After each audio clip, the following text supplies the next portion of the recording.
Every Friday morning, we grab our gear, friends around the table, cold bottles of beer. Got my old guitar and my camera too, broadcasting all the things we love to do. The temple standing tall against the sky, palm trees swaying as the time goes by.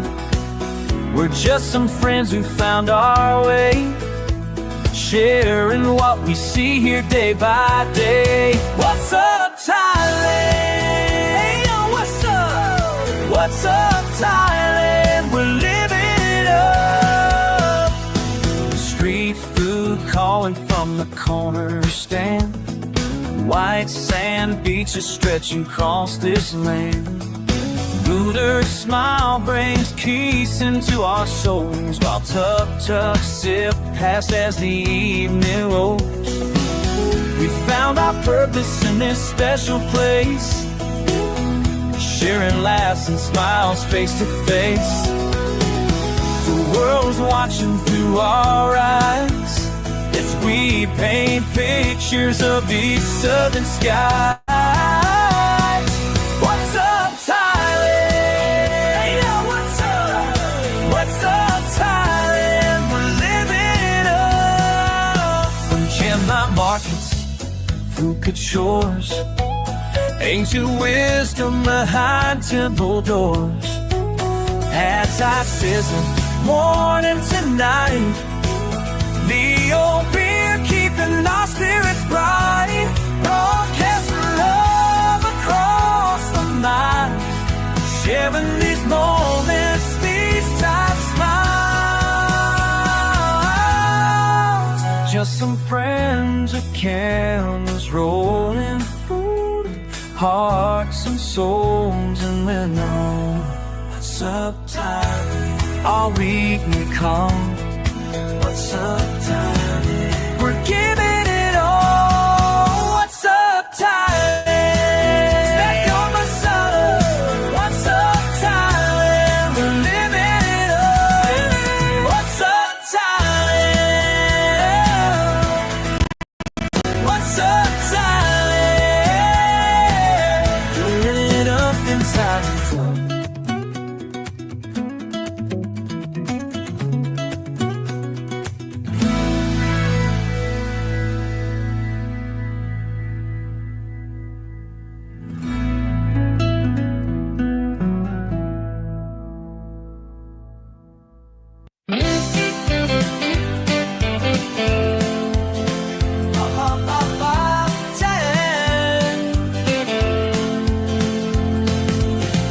Every Friday, 4 o'clock's the aim.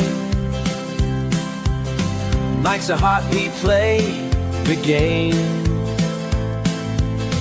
Can you hear me? We exclaim. Thailand's magic we proclaim. What's up, Thailand? What's up, Thailand? We're coming live, yeah. What's up, Thailand? What's up, Thailand? Let's take this ride, yeah. From the temples reaching high to the beaches where we lie, sharing every special place with a smile upon our face. Got a Leo beer in hand, broadcasting across the land, making friends both near and far, showing everyone who we are. What's up, Thailand? What's up, Thailand? We're coming live, yeah. Coming live now. What's up, Thailand? What's up,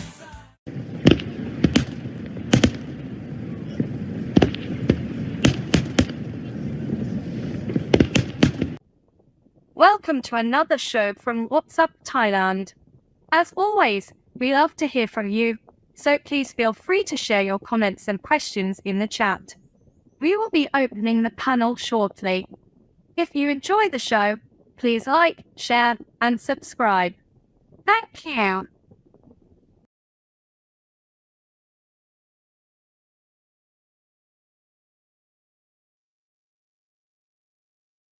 The allure of Thai bar girls. Some of Thailand's tourist hotspots have given rise to a fascinating yet intricate phenomenon, men falling deeply in love with bar girls. These women, often employed in the sex industry, captivate visitors with their charm, companionship, and affection. Several factors contribute to this captivating offering. Genuine emotional connections. Men form strong bonds with these women, who provide attention, care, and intimacy. And the holiday girlfriend. Thailand's exotic atmosphere and thrill of exploration create a fantasy world, leading men to overlook the reality of the situation.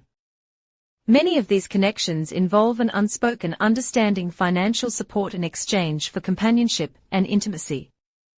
Thailand's tourist areas, particularly among male visitors.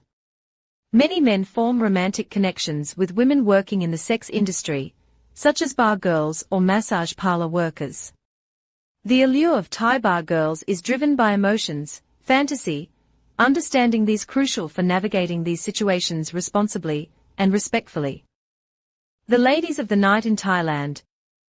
It's crucial to approach the situation with caution, respect, and a critical understanding that usually this is just a business deal, but this can change the more money you inject into them. Thai bar girls are often expected to provide companionship, affection, and intimacy in exchange for financial support, gifts, or other benefits. This can create a blurred line between genuine emotional connection and a business arrangement. The man becomes increasingly emotionally and financially invested in the relationship. Thailand's nightlife scene can be a haven for men seeking attention and affection. Bar girls and massage girls are skilled at making men feel special, showering them with flattery, smiles, and apparent interest. However, their motives are often cash-driven. For men who are not used to such attention, this experience can be intoxicating. The lines between genuine affection and paid service become blurred, leading men to believe they've found a true connection and the love of their life. The good old holiday romance syndrome. This phenomenon is often referred to as holiday romance syndrome. Men on vacation tend to be more relaxed and open to new experiences. Emotions run high, and experiences feel more intense. Some men use these relationships as an escape from reality. Back home, they may struggle with low self-esteem, lack of confidence, or relationship and financial problems. Thailand's nightlife culture caters to these fantasies, presenting idealized versions of themselves to make men feel special. Many men become emotionally invested in this fantasy, despite knowing it's unsustainable, but will blindly see the positive side and are blind to the negative side. They may believe they can save these women from being a lady of the night, thinking the woman will be eternally grateful and love them forever. In reality, many of these women have mastered the art of manipulation, telling heart-wrenching stories to evoke sympathy and financial assistance. Ultimately, these relationships rarely end well. The woman may disappear once the money runs out, or the man discovers she has other boyfriends doing the same. While some relationships may evolve into genuine love, there has been many cases of successful relationships from bar girls, but you will only hear the bad stories, not the good stories. It's essential to acknowledge. The more money invested in this relationship, the more emotionally complex it becomes. Well, there we go. Hello and welcome to What's Up Thailand. I hope everybody can hear me. Hey, loud and hello. clear. Okay, hello and welcome to What's Up Thailand. Well, actually, that video more or less explained everything. So today, yes, we're discussing the complex topic of Thai bar workers. We'll delve into the reasons why they work in this industry, primarily financial, and the nature of the relationships they build with their clients. We also consider the demographics of those who seek these interactions. What is the allure? And actually, I think before we get into the panel bit with us here, Steve has something to say.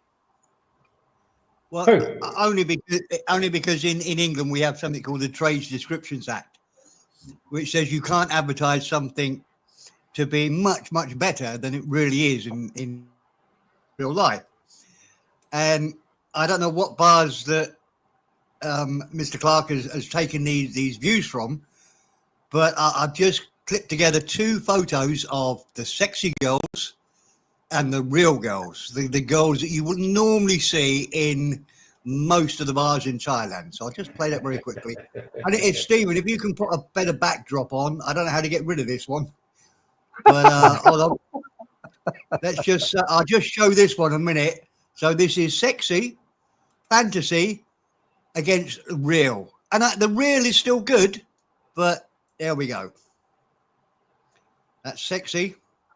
Unreal. Unreal. That Real. is much closer to the sort of, I'll just do it again because it's a bit too quick. Sexy. Real. Very sexy. Nice one.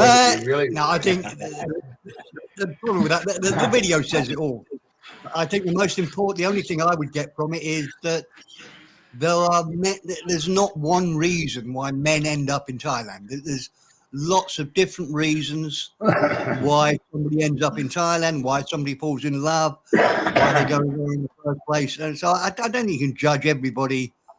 Can't paint everybody with the same brush.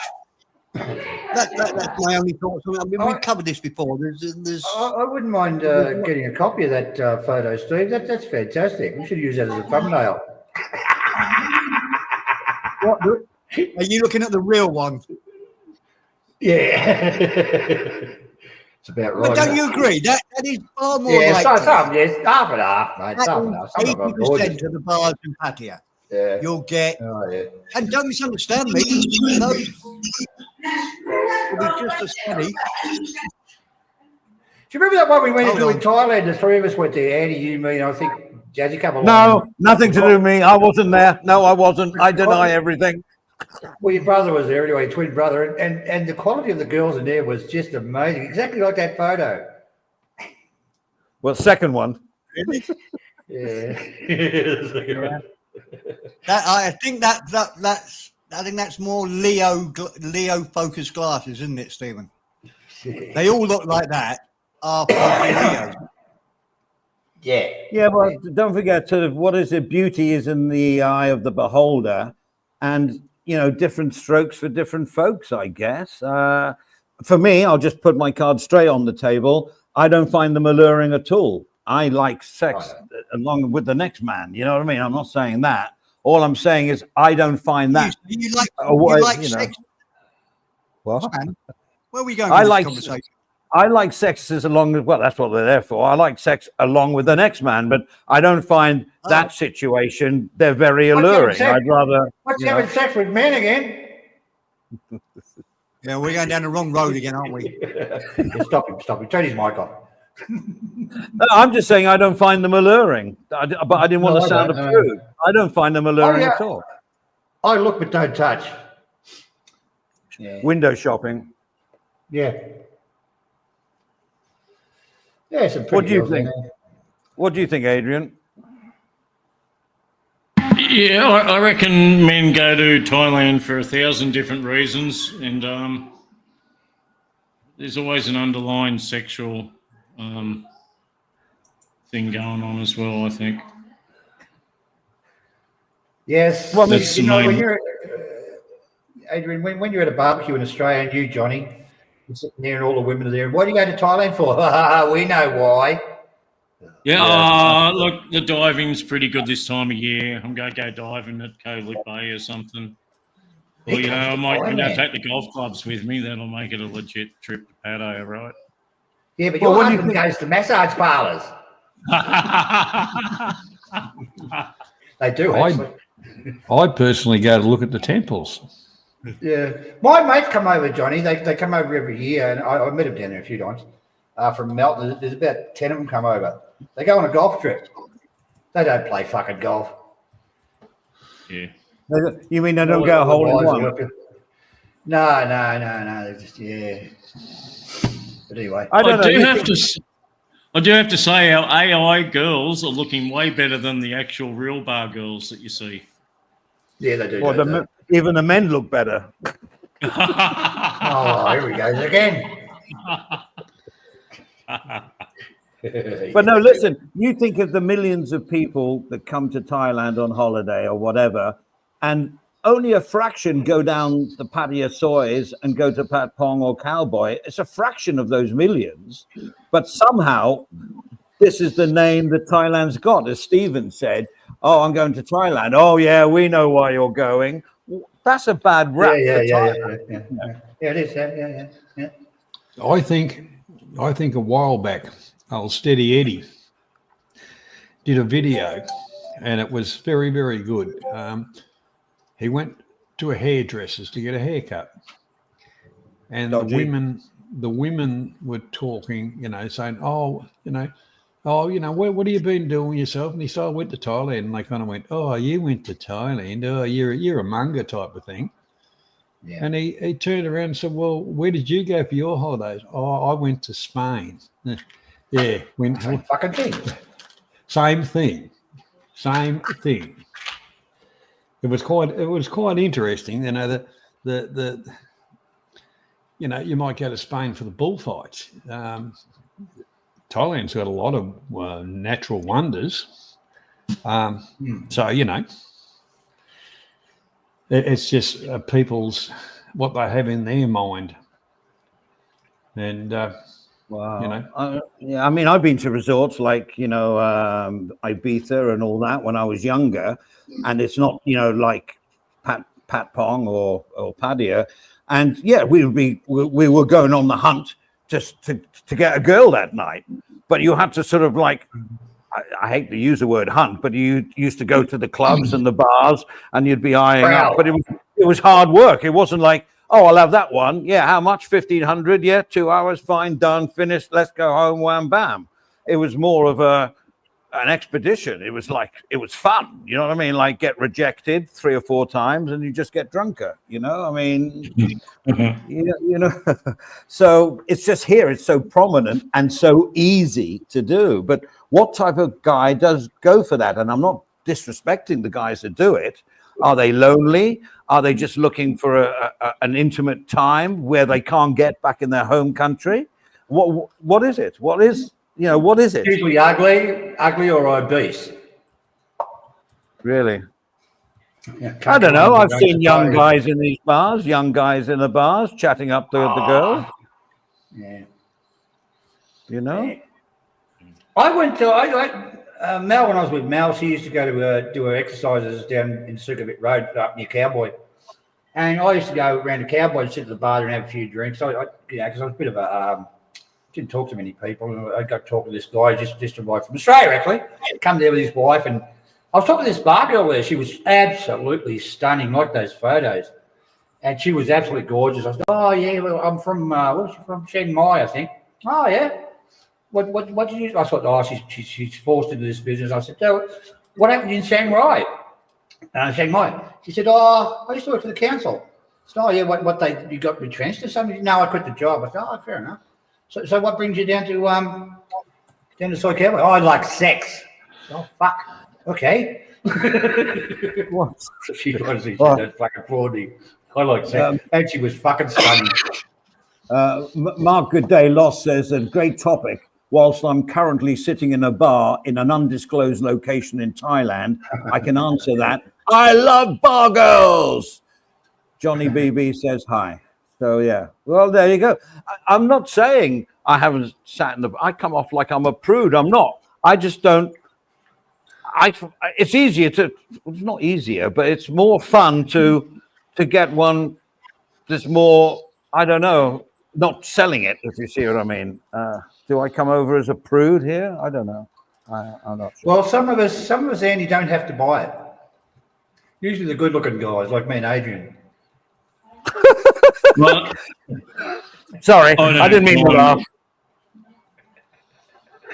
I don't find much allure at all with the bar No, girls I don't. these days, to be honest. I'm not a lured person. Yeah, but how many? Go on, Eddie. No, how many tourists come over and they fall in love with the first girl because she shows him attention? Oh, hello, darling. Oh, welcome, and they're not used to that. Even those opening words, hello, hello. Would you like to sit down? Hello, where are you from? And they're thinking, oh, this is great. I can sit in a bar in Wigan and no one talks to me for a year. You know what I mean? Like, and then a fairly good-looking girl, because most Asians are. And talking to you, and you go, God, this is bloody. Oh, I love her. Oh, I love her. She's lovely, you know. And there you go. Look, many times I go to bars in Thailand. I go around the areas and stuff, and I sit there and one of the bar girls will come and start talking. You go, oh, yeah, can you buy me a drink? Oh, yeah, right. So I usually buy them one drink, but they sit there and they talk to you and blah blah blah. And they're always nice to you, and so it costs you 150 baht for the drink. You get a bit of a chat out of them, but. I don't take it any further than that.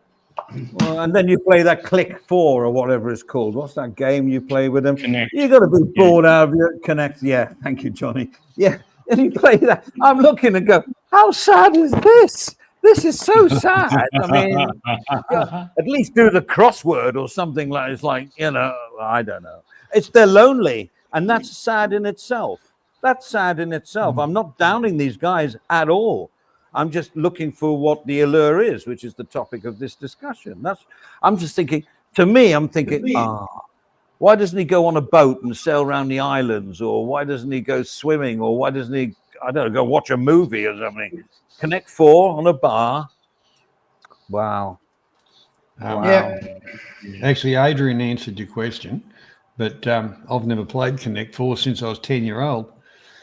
Well, there you go. I know what it is. I prefer chess.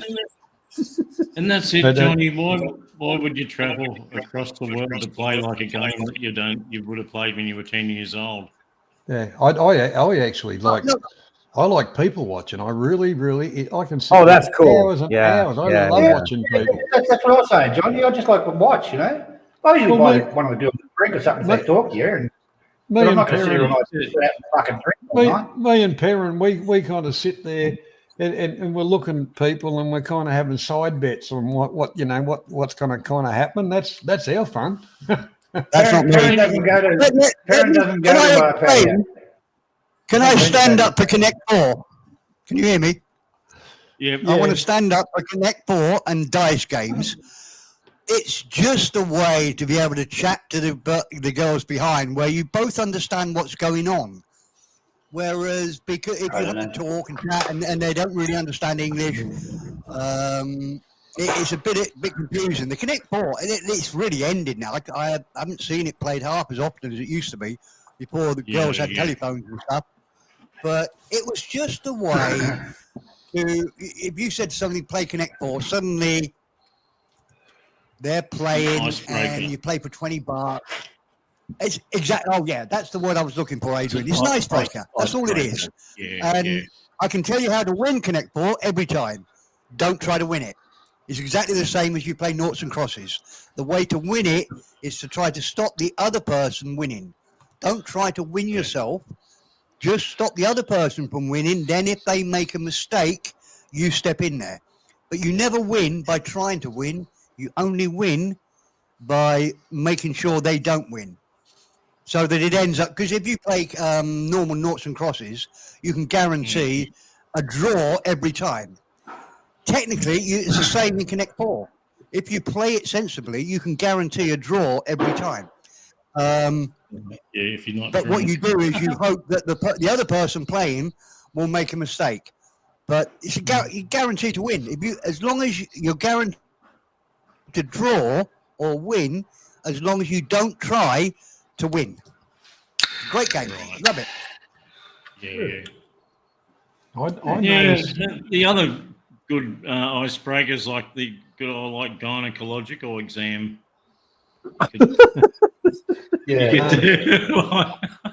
That's getting a bit. But your hands are too big to do that, though, Adrian.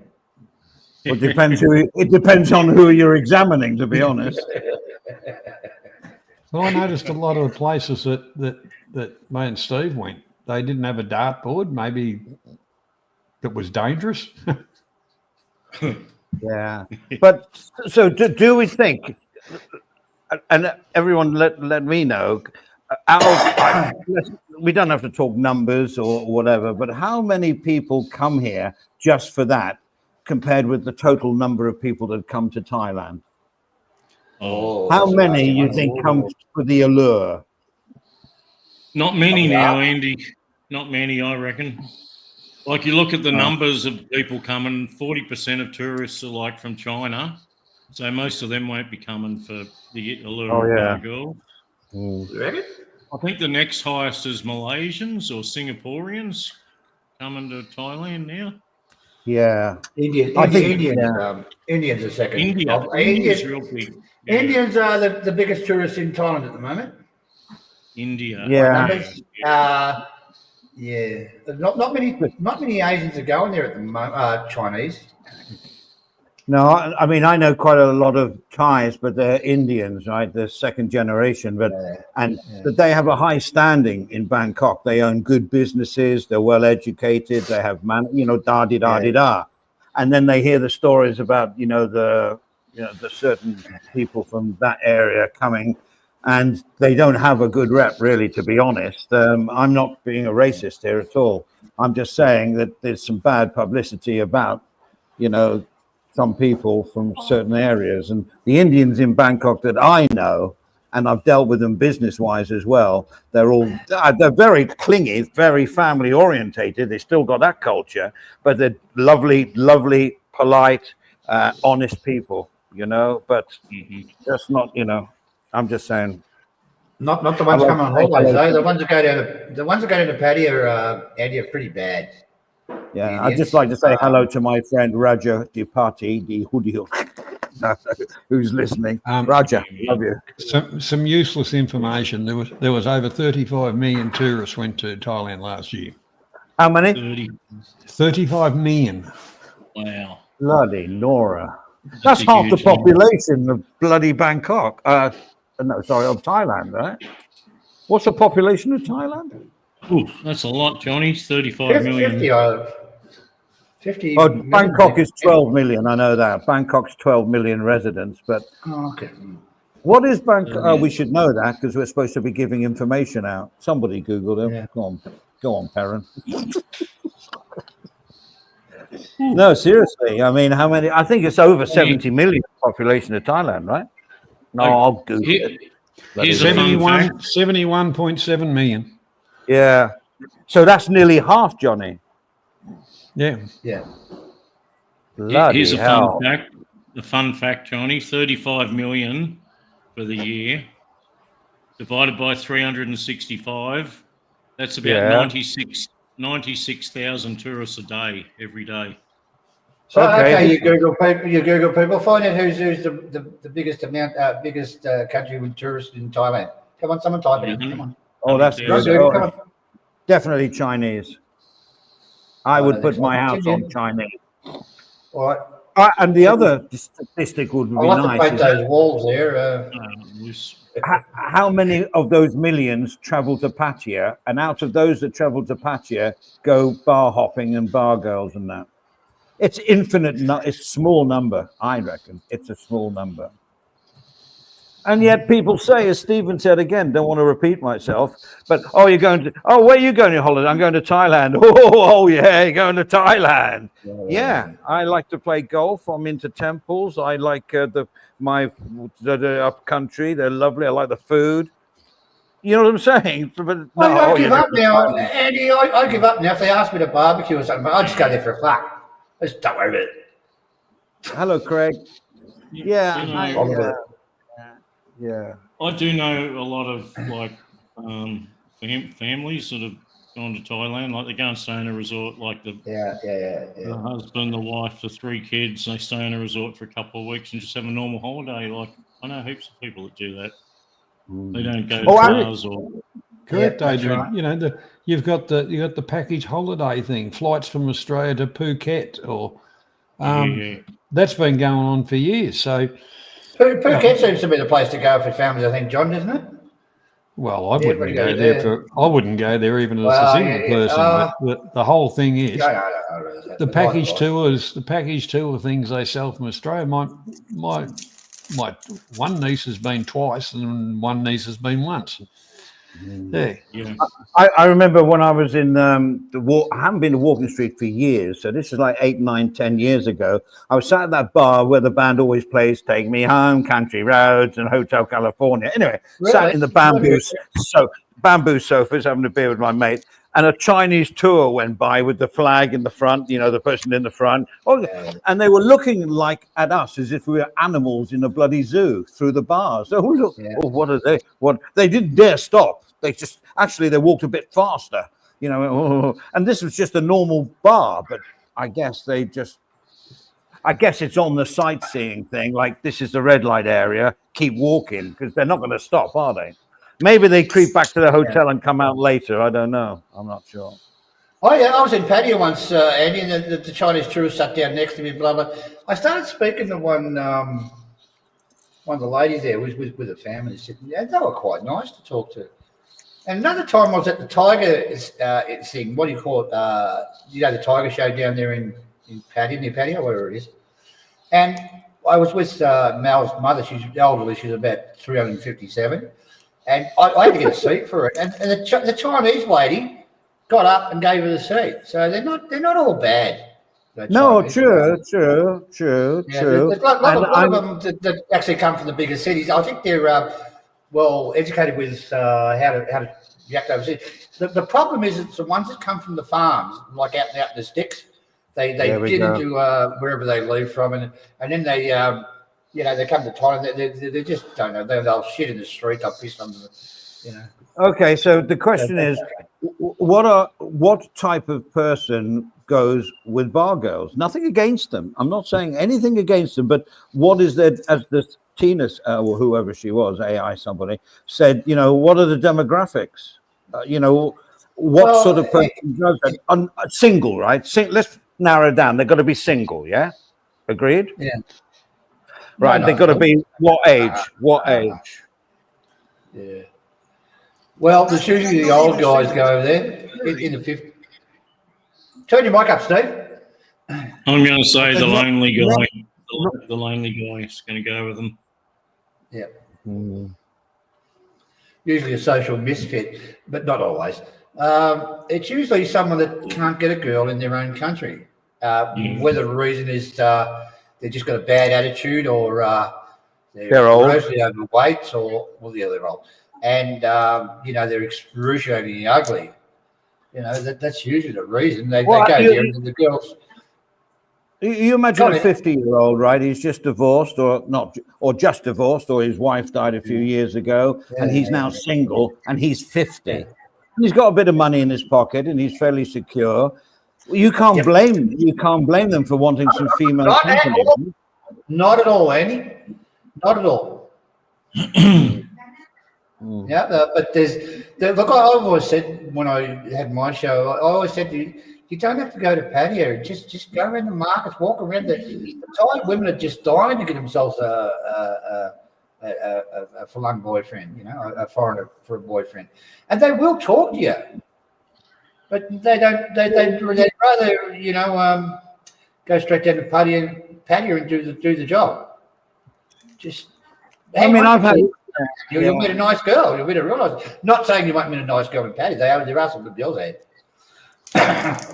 I think most of us have talked to bar girls, and I'm always polite and hello, how are you? And within the first few minutes, if they want to carry on talking because they know I'm not interested in anything else other than having a drink and that, they'll be very polite. And sometimes they just sit and next to you and watch other customers coming in or whatever.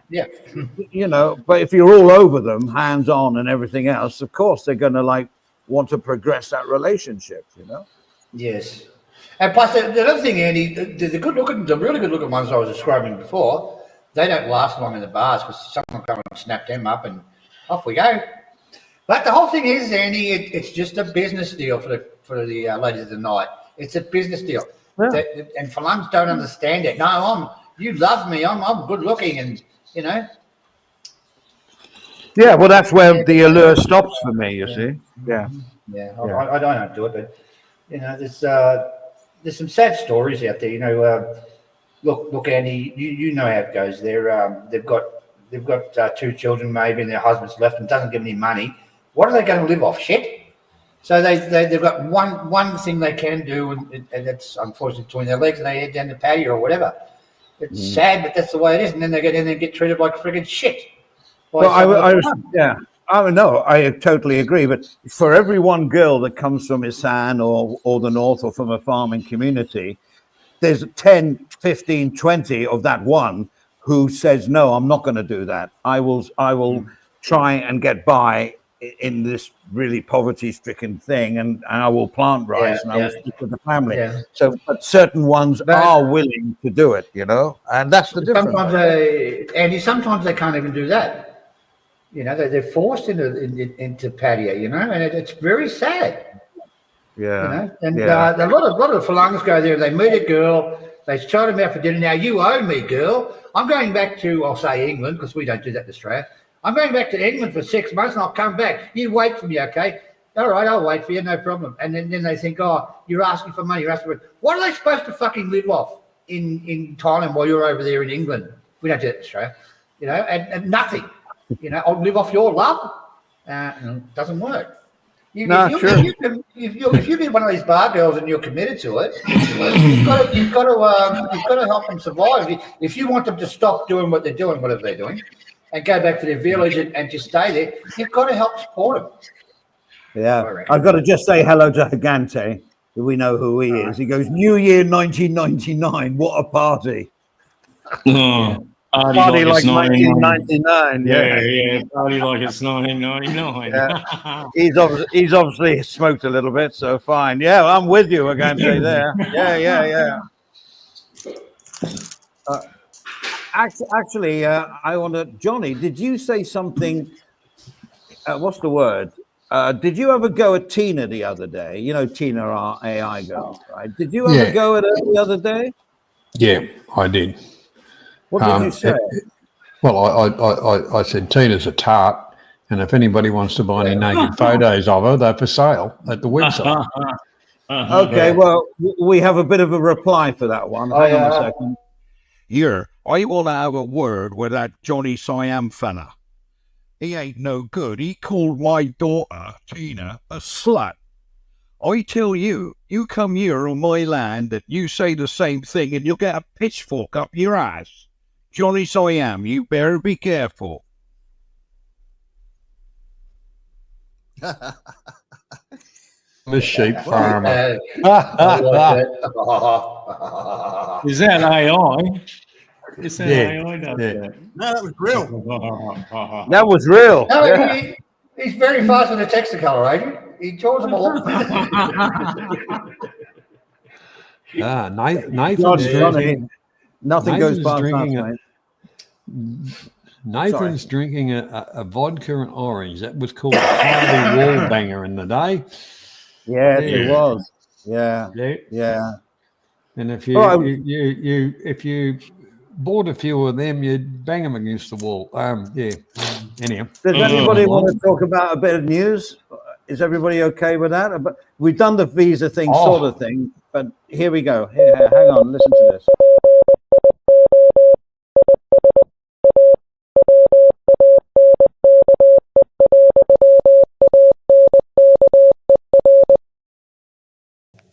60-day visa-free stays in Thailand are set to become a thing of the past after just 8 months trial period. This according to the Tourism and Sports Minister, who fully expects a return to the previous 30-day program. A combination of back-to-back visa runners, the increase in deadbeat criminal activity, and a review that shows that regular tourists rarely remain here for more than 2 to 4 weeks, has seen the state plan to flip back to pre-July last year, when the changes went into effect. No complaints from the Association of Thai Travel Agents either, as they cite the increase in illegal workers here. This has zero effect on those with extensions of stay, but will affect many here who come but can't afford to buy a 1-year extension or simply don't qualify. Go for it, guys. Yeah, I'm thinking. in the Philippines, they you can get a 3-year visa. I think Nathan and Bob the Builder will back me up there. I think that's correct. I think, and it doesn't hurt anything. And people like to go there and like to spend a lot of. If they're a retiree, they go there. They want to just relax and stuff like that. But if you've got a 1-month visa, that's okay. You spend your maybe 10 grand. If you've got a 2-month visa, you'll spend 20 grand. If you've got a 3-month visa, all that money Thailand's losing by not extending those visas is just ridiculous. It's money coming out of Thailand. Get out. You've done your 30 days. And why do the visa runs cross over the border and come back again? Come back and spend money in Thailand. I don't quite get it. Well, I think the Thai government are worried about.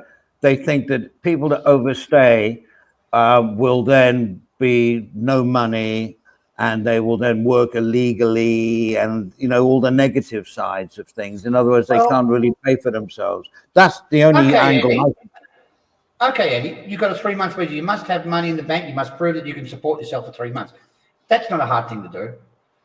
Show me your bank account. Okay, you've got enough money to stay for 3 months. You can stay for 3 months or 6 months or whatever. Even the 3 years. If you've got blah, blah amount of money in the bank, you can stay here. And the criminal element, how much criminal element really does come into Thailand on a 3-month visa? I mean, Jesus Christ. If they're a criminal element, they can buy themselves a retirement visa for 12 months. It's just ridiculous. It really is. I think the 30 days is very short, I have to say, Yeah, but I think. Well, yeah, they are correct. You got 2 weeks, and people do go there for 2 weeks and a month. But there are people that are not going to stay in Thailand, don't want to really get to know the place.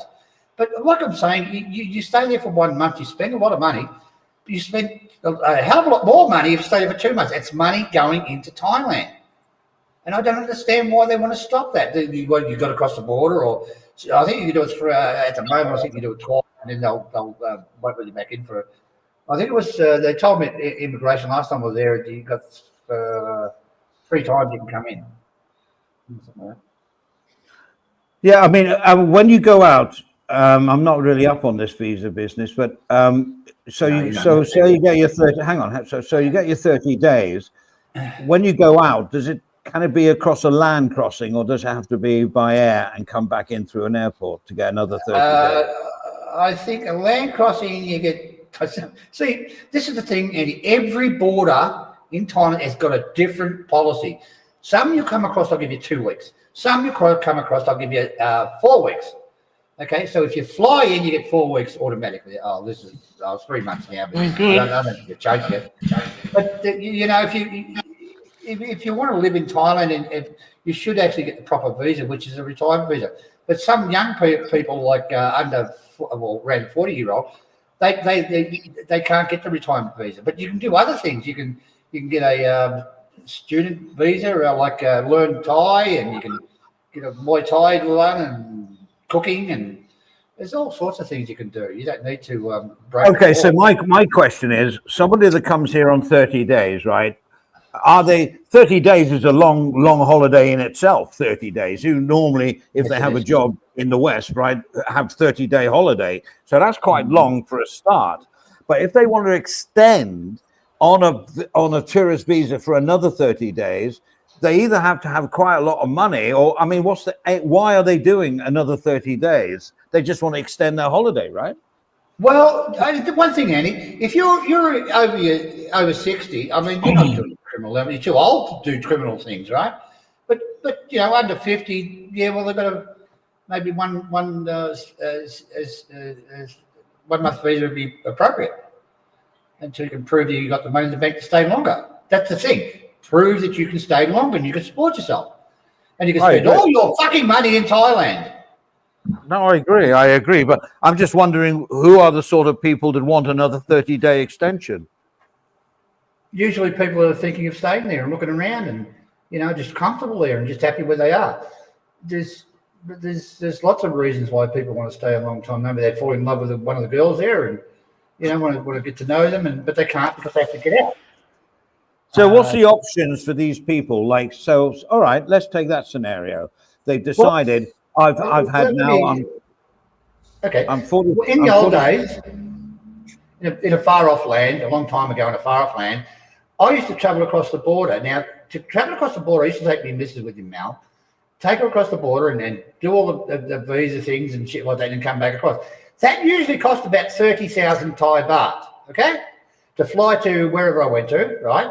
Do all the visa stuff and come back. That was 30,000 fucking Thai baht that was not staying in Thailand. It was going to South Africa or Beirut or something, to get a fucking visa to stay there. That's 30,000 Thai baht the Thai government missed out on. So I can't see the sense in it. Well, surely if you're paying for a Thai visa... Hold on, can I just have 2 seconds? Yeah, go ahead. Don't you think that there must be a good reason? They must have looked at the statistics of how much the economy has changed in the last 8 months, from changing from 30 days to 2 months.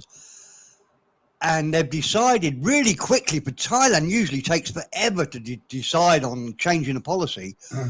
So in 8 months, they've worked out through some sort of statistical analysis that this isn't working for us. We're getting much more hassle. We're not getting any more money into the country. I trust that they're probably right. And I don't know the statistics. The statistics are, Steve, that they want more money from the visas, okay? They want that little bit of money you pay to extend your visa or whatever it might be, instead of looking at the big picture. They don't look at the big picture. It's the big picture. I think that's underestimating them. Okay. I think they do look at the big picture, and they've worked out that it's not worth it. They're getting more hassle and not anywhere near more money than is worthwhile doing. I don't think for a second it's down to the visa's cost of a visa. I think it is. I think it's more a cultural thing. They're saying, no, we want the 2 week millionaires. millionaires. Well, yeah, Steve, you could be right there. It could be a cultural thing. Yes, you could be correct there, but I don't know. I think the person... I can get a word in edgeways earlier, but when you were talking about the Chinese are the biggest tourists over here, I'd love to see the statistics of how much money they bring into the country compared to how much money Palangs. Well, okay, I can tell you, Steve. I can tell you, Steve. Are you finished talking? I hadn't. But go. Finish off. Go on. No, I've lost my train of thought now. You tell me. Go on. I did it on purpose. Look, the Chinese spend this is going to shock you. The Chinese spend the most money than any other country in Thailand. Okay, they do. It's a fact. Now, what they spend it on is they go to a Chinese hotel. They catch a Chinese bus. They go on a Chinese tour. They go Chinese fucking everything. They go to Chinese restaurants. So all that money that they're bringing into China goes straight back to China. Okay? That's how it works with the Chinese. Right. I still question that statistic. Per individual Chinese man or individual Palang man, who pays the most? I do accept that there's more Chinese coming over, so the Chinese will, obviously, there's more of them here, they will spend more money. But individually, I bet Palangs individually spend far, far, far, far more than an Indian or a Chinese. Well, let's rephrase it, Steve. The Palangs put more money into Thailand. They do. I'd say that'd be correct. But the Chinese spend the most money in Thailand, but it all goes back to fucking China. Stephen's, you got a good point, Stephen. A lot of those Chinese tours are paid for in China. Like they don't spend any money exactly, in yes. I left it out. Yeah. And they'll be taken to the Chinese. I've I've done a bit of Googling here. So in 2024, the top source countries for tourists visiting Thailand in this order was China, Malaysia, and India, with China leading the way with over 6 million visitors between January and November last year. Yeah. That's China had 6 2004. million. Wow. Huh? Yeah, well, 2024. China had 6 million, Malaysia had 4.9 million, India Wow. 2 point something million, and the rest. And these people are not the ones that go down Soy 6 in Pattaya, right? well, look, you know, when I was, I can hear exactly what you're all saying, but you have to look at Pattaya, which is arguably the second or third biggest city in Thailand, and most of it is geared up to phalangs. So it's changing recently because of the influx of Indians, but the biggest city, arguably, I mean, there's no business in Pattaya. You know, Bangkok is all business and banking and what have you. For just a city, entertainment, whatever, most of it is geared up for phalangs. It's not geared up for the Chinese. So a whole city is geared up for foreigners spending money in bars and hotels and whatever. So I would guess if you looked at the real if you followed the money, I bet phalangs spend 10 times more per person than an individual Chinese. And the Chinese only beat us because there's more of them. That's all. If you had the same number of phalangs coming over, phalangs would annihilate them on the they spend. Possibly, in Thailand. Steve. Annihilate them. Possibly. Yeah. well, the one thing about it, you know, Good point, Steve. when we were staying in Lat Prau, beside the little sea, there was a big concrete parking area, and buses used to pull in there overnight, 2 or 3 buses, and they'd walk up behind the hotel and across the road. And it wasn't a good hotel, but it was called the Shanghai Hotel. So that got a bit of an idea who owns that. And, you know, Yeah. and I went and checked the hotel out. It was a shithole. But anyhow, then they'd come back in the morning, get on the bus, and away they'd go. You know, it was a part of their organised tours, their whatever. And like you say, it's all prepaid in China. Yes, they spend a bit of money in Thailand, but all the places they visit are Chinese owned or Chinese influenced. That is 100% correct. Oh, no, I agree with that. G'day, Rick Nielsen. Welcome along. I mean, you go to a bar. Well, let's take Pattaya because it's obviously what we've sort of been talking about, the Allure and that. You go into a bar or you sit and people watch. How many Chinese people are in there?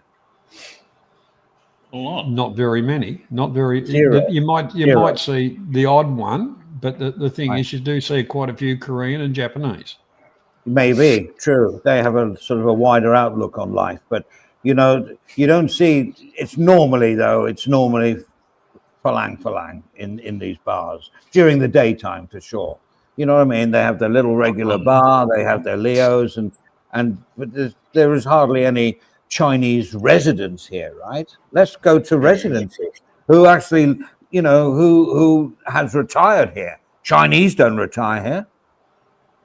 There's a lot of No, they don't. They live there. There's a lot of Chinese, you know, breeding in percentages of Thais. You know, Yarra Rat, you know, that's pretty well Chinese right through there. Yeah. And that's a good place to go and get just about anything you want at a bloody good price too. Okay, shall we change the news story? Here's something else coming on the wire. Hang on.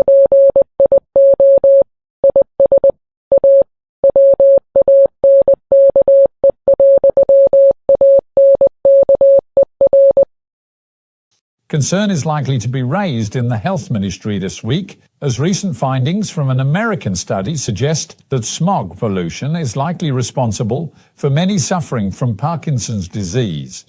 As Thailand annually battles the filth in the air, so the US study found that those living in highly polluted cities are at a higher risk of developing the condition, and specifically blames emission from vehicles, fires, and industrial output. I mean, when I heard that news story, I mean, we all know about respiratory, things. You've been here, Johnny, and, Stephen lives here. Steve lives here, and Stephen's been here. I didn't know that one. That one sort of like surprised me. Yeah, well, I know when I was over there on the last trip, you were sending me messages, don't come back to Bangkok because the weather's shit. That's because I didn't. That's because I didn't want to see you, Johnny. No, I'm kidding. Yeah, well, I know that. But the whole part about it, and Steve was, giving me weather reports, because we're down, further down south. The weather was the air was good, but there was days there that weren't real fantastic, and you could feel it because your eyes would be burning. And it's not only blame it on everybody else. It's the amount of traffic, all of that kind of thing. Because you can in Bangkok at times it's fine. Other times it's not. It depends if the winds is blowing or not. Yes, exactly. Well, I think it's the one thing we all agree. Hold on. Okay, my mic's on. I think it's the one thing we all agree on, that the people moan about Thailand. Most of us who live here or spend time here are fairly tolerant of everything in Thailand. We love it. There's problems, but it's still better than our own country. The one thing we all agree on is the air quality here is pretty bad. And it's the only thing we do all agree on. And I'll just show you this because it surprised me. I cleaned out I've got a couple of air purifiers, and I cleaned out these after only just under a month. And it's not a great video, but it just shows you the muck in the air. And these filters are in a sealed office. It's not a sort of Thai open area or whatever. It's sealed. But I'll just show you this a second, if I can do this. So,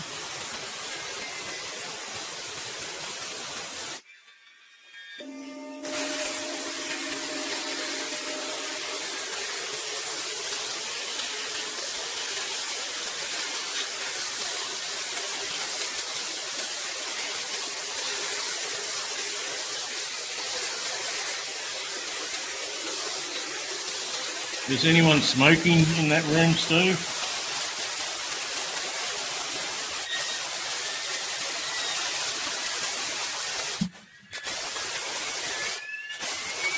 Yeah, looks like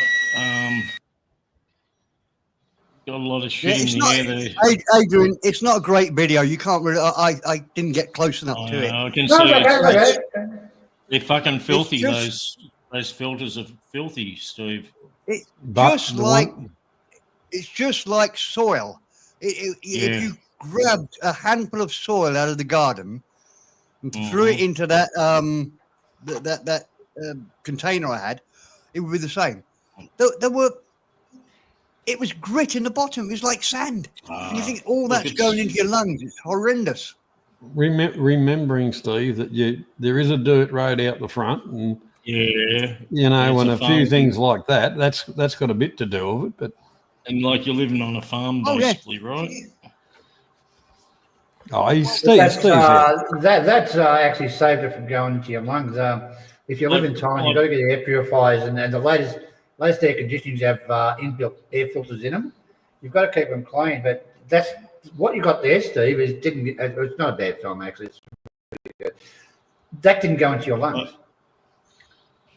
At least if it's in that filter that you're cleaning, it's not in your lungs. That has saved you all that muck. It's only saving a little bit, isn't it? That most of it's still going in your lungs. Probably, yeah. Yeah, well, the whole part about it, that's up where I go. The main road out the front's a bitumen road, but that don't mean shit because when the wind blows and stuff like that, there's plenty of dust around. Yeah. Yeah, the thing is in Thailand, if there's no wind, it's a hot day, don't fucking go outside. It's nasty.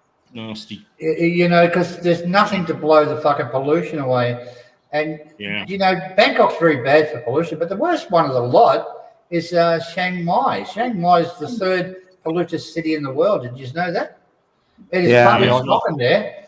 I was there on holidays, and I've got asthma, and I had to go to hospital and get pumped out and get on the oxygen and shit, and I had to leave Chiang Mai. It was that fucking bad. And I didn't have that problem in Bangkok.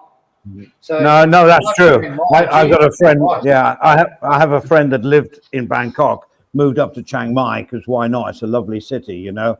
And after about 3 or 4 years, he moves out for 4 months of the year, and he lives on Samui Island. He just said, I couldn't see the end of my bloody garden. It was that bad.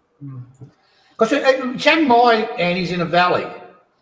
And the slash and burn, you see. Yeah. There's nowhere, let's blame Burma and we'll blame every other country except Thailand. But they're living in a valley and there's nowhere for the pollution to go, you know. And, true. you know, the shit that is, you know, they've got buses the tuk-tuks blowing out smoke out the back. I was at a market just looking at them and Jesus Christ. That's the way it is. By the way, sorry, talking out of school here, Stephen, have you got that news clip about that taxi ride with that guy not giving too much away? It's on the thing there. It's on the thing there. No, it's not. I can't find it. Something about vomit. All I've got to say, Stephen, and you brought it up, is this air pollution. You got to feel sorry for the people that have got like pre-existing medical conditions, like lung diseases and things that are going to be really suffering with this smog. Yeah. Well, I bet, you know, everybody. Listen, look. All right. In the early, listen. No, I didn't want to sound like that. Hey, can you smack me with a ruler? No, Okay, I found the story you wanted. Yeah, I got it as well. Yeah, I'll play it. Don't worry. Or you can play it. But hey, just finish. In the 80s, it was all leaded petrol, right? And all the thousands and thousands of tuk-tuks. If you think there's tuk-tuks in Bangkok now, go back to the early 80s. It was a full mode way of all the cars had no catalytic converters or anything like that. So what was the air quality back then before we could like get an app to check it? What was it like? Because now has to be better for sure, right? Unleaded petrol now, and everything else. Surely it must be better. Even crematoriums in Bangkok are not allowed to use the old style burning thing. They got to have a fuel environmentally friendly stuff. That's a fact. You can look it up. Auschwitz did that. The what? Auschwitz did that as well. Again? Auschwitz in Poland did that as well. Put filters on their crematoriums. All right. Still didn't really get that one. Precipitators, water air scrubbers. Yeah. But you know what I'm saying? But that was, you know, in the 80s, early 80s, there was nothing like that. But now all these measures have been put in and we're still freaking out about the air quality, which isn't good. What was it like in the 80s and 70s? Well, there's a lot more cars on the road now, though, Andy. Yeah, but they've all got catalytic converters and they're all like on unleaded petrol. So it's got to be better than before. That's all I'm saying. I wonder about that. I wonder about that because, I can remember like Melbourne when I was young. You know, there were lots of cars, and the air was pretty good. Nowadays, you can smell the stink of the bloody cars and crap. I wonder about their reasoning. Yeah, I really do. Yeah. Yeah, but it's the same cop, Johnny. There's a lot more cars on the road now, and maybe this electric cars might fix everything. So I don't know. I don't know. I mean, I don't know. I think the volume of traffic has increased, but they're going everywhere a little bit faster due to the ring roads and the infrastructure that's been put in, which is fantastic. Yeah. But, you know, Sukhumvit is still like the old Sukhumvit from the early 80s. But at least those car emissions, and I'm just talking about car emissions, but look at aircon emissions in these big, all these condos are going up. They're all not environmentally friendly, are they? So I don't know. It's just a question that I just put to you. I'm not sure. I'm not sure. Would we like to hear a little bit of a more this is courtesy of bloody Clarky. Trust him, his toilet humor. Here we go.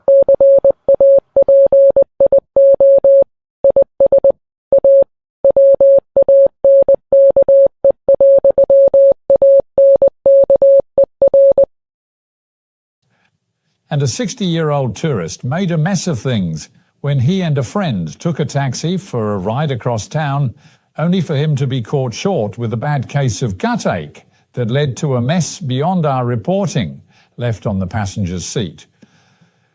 That sadly can happen to anyone with the heat and foreign food, but refusing to pay for the cleanup saw him instead questioned by police.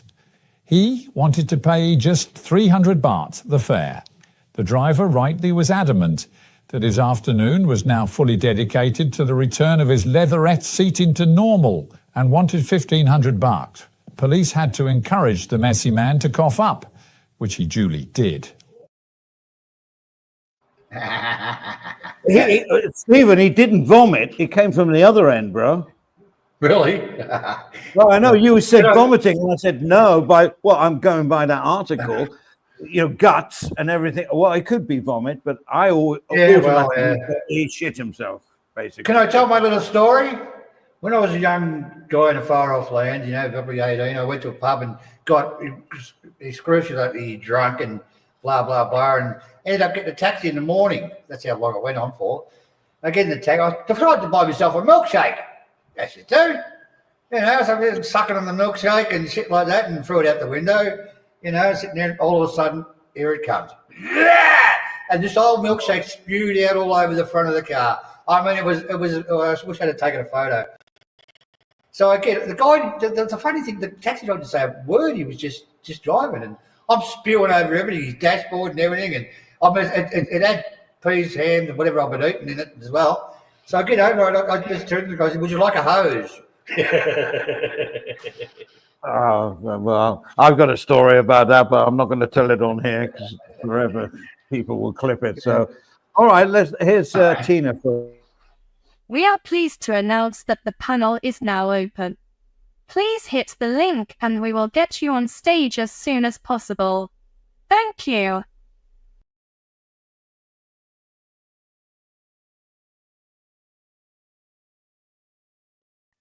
I think. Oh, these guys are getting professional links up already. Hang on. Can I share a news story? Can I share a news story that I've been very interested in for many, many years? All right. Go for it. I'll present it. Somebody has to do what? Someone has to give him permission to play it. Share screen. No, can you do that, Stephen? No, I can't, mate. I've got a problem. I'll explain to you later. All right. Can you tell me how to do it? Just put it up. Just click on it, I think. Hang on. Where? Click on what? when he puts it up, then you click on it and allow it on. Well, let's get Johnny to get it together here. Yeah, I've got my part together. Well, I'm sorry. I've never done this before. Oh, all right. Click on it. I got it. Okay, so just click on it, right? I'm clicking on it. Johnny, did you stop it, Johnny? Did you put the audio on it too? It's not playing the audio, John. It's got the audio on. Stop it. When you put it up, click on the video, click on the audio as well. Okay? It's two clickies you got to do. Anyhow, don't worry about it. No, do it, John. It's... No, I fucked it off. Don't worry about it. The whole thing about it is, Thailand is actually looking at the alcohol laws, as in the Buddha Day. John, I think we got that video there. Andy, can you play it about the alcohol? Yeah, but You're gonna I've have added to the you're stage and nothing happened. You're going to have to. No, What no, you're no, gonna no. have to do, Look at Andy, the videos. The videos. It's in the videos. The videos. Andy, what you're gonna have.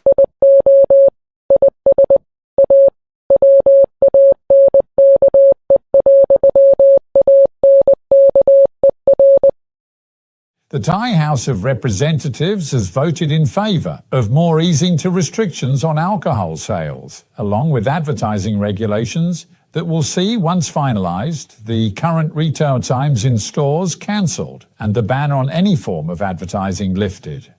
The changes, which still require Senate approval, will eventually see the current laws which ban sales before 11 in the morning and between 2 and 5 in the afternoon eradicated, and at the same time allow shops and bars to legally sell during those times. This as changes will be made for advertising too. However, those changes have yet to be clarified and likely won't be a simple lifting of all restrictions.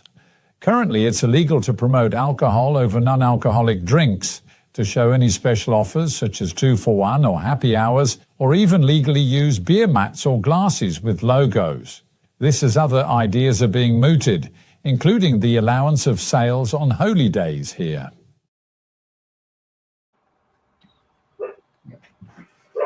Is that the one you're talking about, John? Yeah, that's the one. I think that's a good idea. What's a good idea? Well, to serve drunks at any time they want to be drunk. Yeah. Yeah, so near schools, near temples, hours and all that should be changed, right? And holy days. I agree, by the way. Yeah, well, You know, guys. I'll tell you one thing. If you can't go and buy beer between 11 a.m. to midday or whatever, until 5. What for? It's if you're going to buy it, you're going to go there before 11 a.m. You're going to buy millions of beer and shit like that, and it's just ridiculous. It really is. It's a silly law that they should be able to sell. Well, usually 7-Eleven, but they should be able to sell beer while the store's open. You know, it's. I think there should be.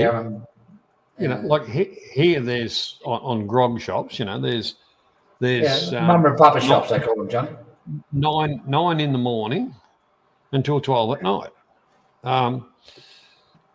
That's fine.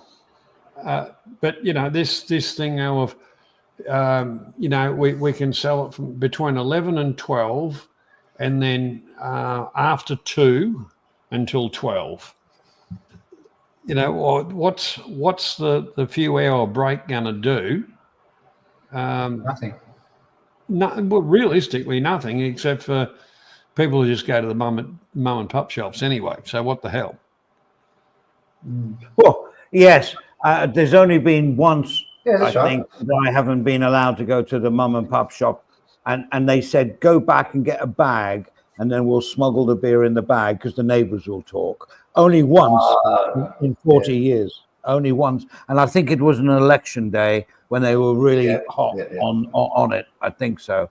But you know, most mom and pop shops understand it, and I think the government understand that that's their revenue and they allow it. Well, they can't keep their eye on every single. How many mom and pop shops in Bangkok alone? Hundreds of them. 2,000, 3,000. You can always get a beer there if you want one any time of the day when it's open. I can't see the point, and just it's not working. But you know, the thing is, the one thing I took notice of is, you know, beer mats, glasses, and stuff like that with logo on it is illegal. Where how come I've got glasses with Leo on them and bar mats with Leo on them and stuff like that? Well, I mean, there's a big. Well, I agree with that, John. I don't think they should be advertising beer. They shouldn't have the cases and shit. I agree with that one. That's just encouraging people to drink, and you know, school children will go, "Oh, look at this! Hey, my dad drinks that stuff. Let's go and get some." You know, I don't agree with that, John. They should keep that fucking ban advertising beer and advertising shit like that. Well, what about the soft drinks and all the sugar and shit in that? That's not probably alcohol. That's not I know. I But know. it's got a bigger health problems. What about Yeah. their Of crappy course, John. buckets of noodles? Yeah, Yeah, and all the I know fried that, John. food in McDonald's and KFC that they eat all the Are time we now. talking about we talking about alcohol or Kentucky Fried Chicken? Well, the whole Both. part about it is if you're looking at advertising what's good for you and what's not, most of the shit they're advertising is not good for you. Oh, I look with the closing, between 3 and 5 and blah blah. That's a bit ridiculous. No, 2 and 5. Sorry, it's a bit ridiculous, but yeah, keep them open, right? But with the advertising, I agree with it 100%. No advertising of alcohol. I'll put you straight on this from what my angle is, that they do that because they don't want the kids to get involved. Now, I have That's a very right, good yes. example. I have a good example about vaping. There's a big clampdown now on vaping, right? No one can order online, and from our normal suppliers, we're getting messages the government are clamping down. Now, they're clamping down on warehouses for drugs and vape. And then they said everyone operates on line accounts, as I do, and these people are, they said they don't want it to go to the retailers. So I order 1 or 2 and everything's hunky-dory, right? Well, it was. Yeah. And but these retailers are ordering boxes of the stuff. So now you can't buy vape, but you can walk into 7-Eleven, and I don't care what age you are, especially up country, it's hidden, the cigarettes, but you can order your Marlboro Light, your reds, your blues, your greens, anytime you want. Now, I'm not saying vaping is healthy, but it's definitely healthier, I think. There's no database on this yet because it's too new. Yeah, but I'd say the jury's out on that everybody one. smokes. Well, Look, so why don't they you ban don't- cigarettes then? Ban cigarettes as well then? They get With the too much vaping, money out of there's it. no tax on it. There's no tax on the vaping, right? They've got to catch the That's tax. what I'm saying. With the So these cigarettes, like, there's lots of tax out. What you're saying there is taking money out of the government's pocket and banning the cigarettes as well. Well, it should be banned. the tobacco monopoly, why didn't they, with the Philip Morrison and all that cigarettes that are manufactured here, why didn't they start developing vapes so they could sell it and get the tax on it? Like cigarettes. Why didn't they do that? They probably will do that in the future. Well, But yeah, you've got to look at one thing. The tobacco industry all over the world is such a massive industry. It's massive. yes, but everybody else in the world, all these big manufacturers have made a sideline on vaping. That's why you can vape anywhere in the world. But in Thailand, no vaping. 20,000 baht fine, 10 years imprisonment. You know, Adrian's got a vape. yeah. But you know what I'm trying to say is, to me, it's unjust, it's unfair that you can, a 14-year-old can walk into a shop, even in Bangkok, and get a packet of cigarettes. They can't buy a vape. What's the difference? Well, the thing is, cigarettes, I know on cigarettes, especially the Philippines, it used to make me laugh, are not to be sold to minors. Well, obviously, the kids weren't wearing a hat with a light on it, so they weren't minors, so they could buy them. That used to be the law in Australia too, John. Many years ago on Far Off Land. Well, I don't remember that one because we could always buy them. You had to be over 18 to buy cigarettes in Australia. Yeah, I remember as a kid. But look, advertising cigarettes and shit, it just encourages the young people to think, well, that's normal, and the same with beer. They advertise the beer. Oh, that's normal. My dad drinks. What the Thai government wants to do is, it's not normal to drink beer. It's not normal to smoke. It's unhealthy. I get the point with the vaping and shit, man. You're correct. Yeah. But if you want to drink a craft beer, for instance, because it's imported and it's going to affect the Singer, Chang, and all the rest of the Thai beers, the tax. So you buy a small little can of craft beer, can cost you up to 400-500 baht in a bar. What they do is they just eliminate any competition. And I think we all know that competition is the best thing for business because it makes you smarter. It makes you more customer, it makes you more market friendly. These people, they just want their ride, drive around in their Rolls Royces, and they don't give a fuck about anybody else. Well, that's my opinion. If you look further into that whole thing, and I've been following it, it was about craft beers. They were going to say, yes, you can do that. based on literages and all those kind of things. Because I've been following that one, obviously, because I like beer. Being a well, we can make it. We can make it legally. Hey, Johnny, I thought that was just a vicious rumor. No, I do like beer. No. I'm with Johnny here. I'm with Johnny here. For me to make it legally, 4,000 liters a month I have to make, which means distilleries, the whole to be equal to the Singer and that brigade. So that's just stopping. You go to America, it's small little breweries making their craft beer. They pay tax on it, but it's a reasonable price, and everybody's happy. But here, like the vaping, no, because it's competition. Fucking hell, who's coughing? It's competition to what we are doing. So the best way to beat competition is to eliminate everybody if you have the power, and that's what I don't like. That's been done, like what is it? Singer, Chang, Leo. They're all one company anyway. The whole lot of it. And that's a monopoly, which is, it's wrong.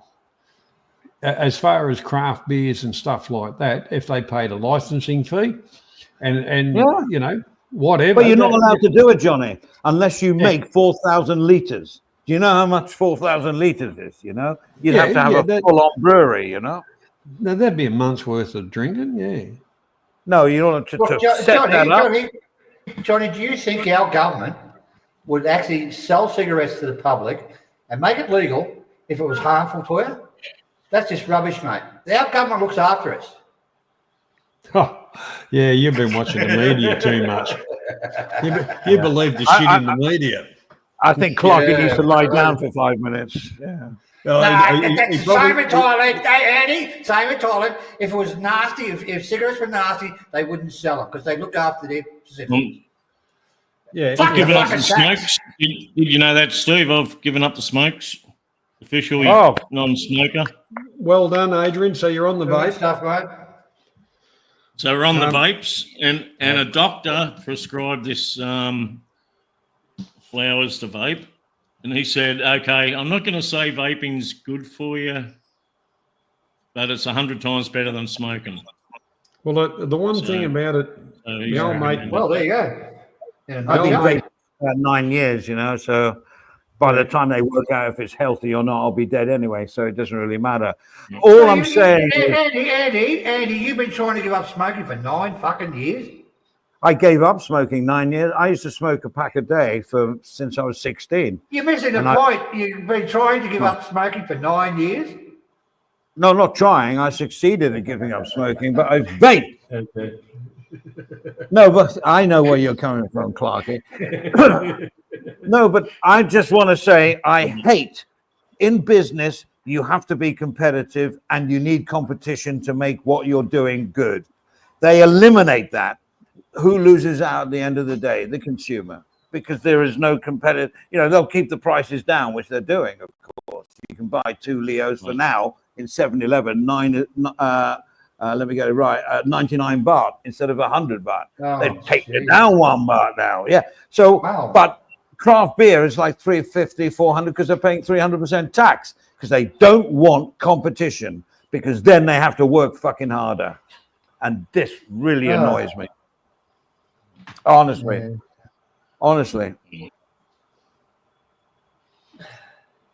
Anyway, anybody wants to join the panel? I think the link is up at the top. Andy, I just paid for 6 cans beer, like the Leos, in Australia.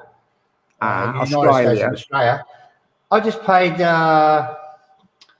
425 baht for 6 cans.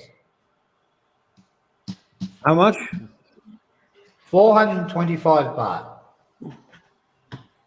What's that? $20?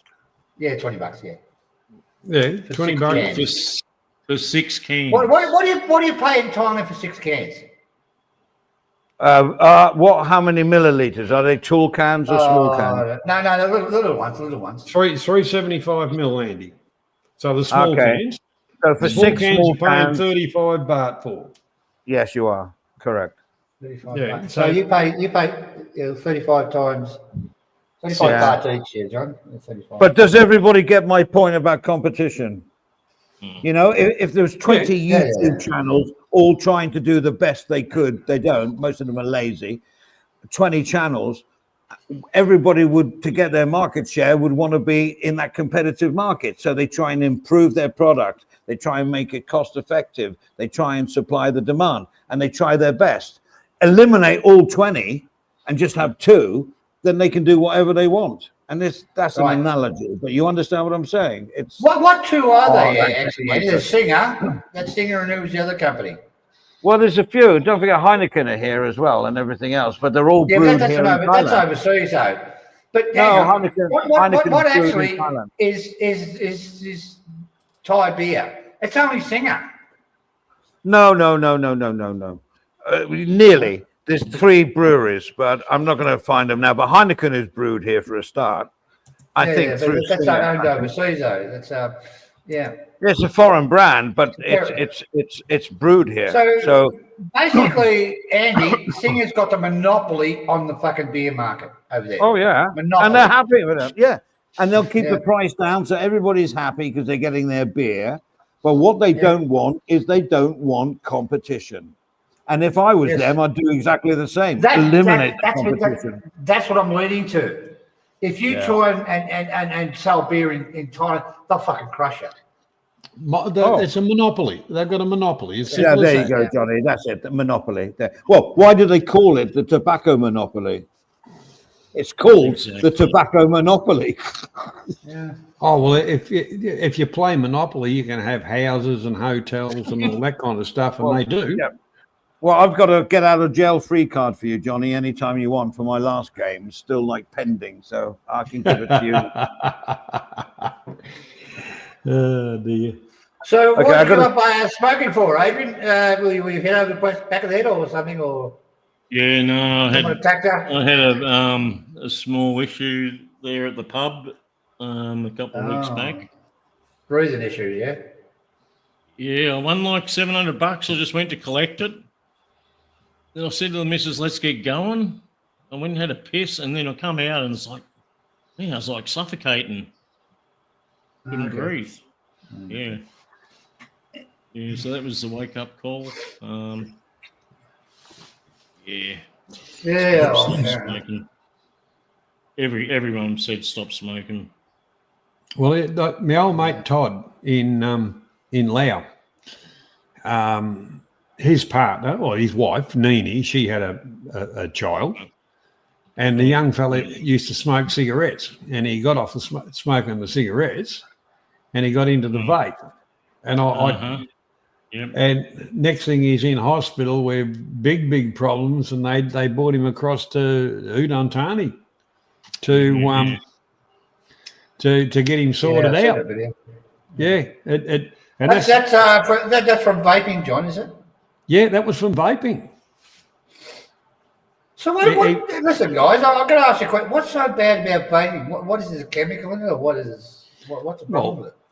I used to make my own, and I've still got some of the shit in the fridge, but I didn't thin it down because a lot of them used to use glycerine glycol. Okay. Now, if you glycerine glycol, you know that shit you put in your radiator? That's a percentage. Yeah. But like I personally, I still smoke, but I wish I never did. But I tried the vape. Johnny, they put that shit in like skywriting aeroplanes, like aircraft, and they do skywriting. Yeah. That shit is blasting out. They're injecting like basically coolant that glycol onto the exhaust. Into the exhaust. Yeah, mate. Yeah. And that creates the white smoke, or the different colours, or whatever. Yeah. Glycerine glycol. My vapings are going to be just fully a bit of just medicinal weed, Johnny, instead of having a smoke. Well, it's actually cheaper. It's actually cheaper to smoke weed than it Ladies and gentlemen, Adrian's drug fucked. In honesty, I mean, fuck them. Just that's their game, Johnny. Like, kill us and then Yeah, well, you know, in honesty, you're probably better off having a couple of joints and mellowing out than, you know, all the rest of the shit. Definitely. It's my recommendation. Well, you know, zero stress is the go. Exactly. You can sleep better. You'll sleep better at night. Adrian, is there nicotine in your vape? No nicotine. Oh, wow. I just went cold turkey on the nicotine. Yeah. Can I just ask a question from the guys in the chat and stuff? What's happening with Steph Travel? He's another one that's just died.